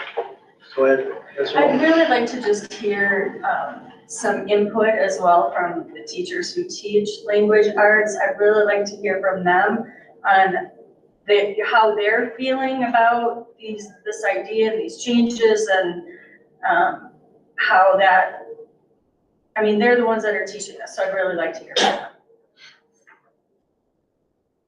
Well, we have a motion on the table. We're gonna vote on the motion, and then if you wanna bring one of them in as a spokesperson, we could look at doing that down the road. It's not gonna happen today. Right. So, it's gonna happen after when the classes are being signed up for. So if there's, otherwise, I don't know what they're gonna do if we don't pass the motion tonight, that's all. Yes, How many choices do 8th graders have?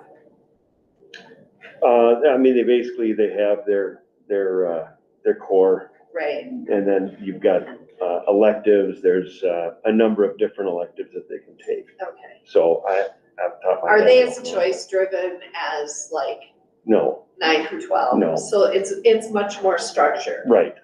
So if we can't talk about it until the 21st of Mhm. February, is that going to? When is the next board meeting? The 21st. 21st, okay. I mean, here's what maybe this is a good way to help you move on to go through with the motion that Jennifer came up with. And then what we can do is, we can always, if there's a change needed or whatever, you guys can approve that. And then, once they're registered, I mean, we can, because basically the question would be, they'll register for honors or regular. And then they'll, I mean, we'll have, if at a later date we decide we're not gonna need that, or the honors delineation, then we can, I mean, that, we'll just put them in the regular English. Yeah, so that's essentially, that makes it easy, so. yeah, I think that's kind of what we're looking at doing here anyway, in the motion, so. And we can always change motion if we have further information on that topic. Sure. As we go forward, on anything we do. So, anything else? Anybody else have anything? It's your final time. All in favor, signify by saying aye. Aye. Opposed? Motion carried. Thank you. Okay, you bet. Good luck. All right. We're on to, final reading of 535 service animals in school. Anything, have anybody guess? Well, do we want to, or is that separate from what we talked about in the workshop? Okay, This has been beat up pretty good earlier. thank you, I know. But you said you added in You wanted just a to, reference to 536. Is that what you added? 535. So 535 is what we're talking about now. The addition was in 10 of that particular one, and you wanted the superintendent to have input into that decision, and that is now in that policy. Got it. My computer died, so I have to find it. And we talked about that at the meeting. There was concern about the superintendent, like feeling that he or she could deny it, stop it, and then but the other people that are looking at it would be wondering why one person stopped it, but he would be referred to, be involved in the discussion. So, which is correct. That's what you asked for, so it's in there now. It's the only addition that you asked for, and so it's a third reading. Okay, that's all there is to that. Well, So I will make a motion to approve policy 535, service animals in schools. motion by Ms. Tipp, second by Ms. Ossendorf. Any other discussion? Hearing none, all in favor signify by saying aye. Aye. Opposed? Motion carries. What else we got here? All right, we're at this time gonna go into closed session for evaluation of our superintendent, midterm evaluation. We will come out of the closed session and go right to our regular meeting to adjourn. And then in a couple of weeks, there'll be a public summary on what was discussed at the midterm evaluation of our interim superintendent. So, motion to go into a closed session, I believe it is. So moved. Is there a second? Second. Motion by Ms. Schoenfelder, second by Ms. Ossendorf. All in favor, signify by saying aye. Aye. Opposed? We are in closed session. There's this recording will end, and then there's a separate, a new link for you. So, Lisa, can you hear me? Yes, I can. All right, we're going minutes if you want to start the, what? Couple minutes, you want to start it, and we'll go into that then. 5 minutes, we're going to start that. Okay, thank you. 0. You're out? No, it didn't die, it just went black. And everybody found the link for the other closed session?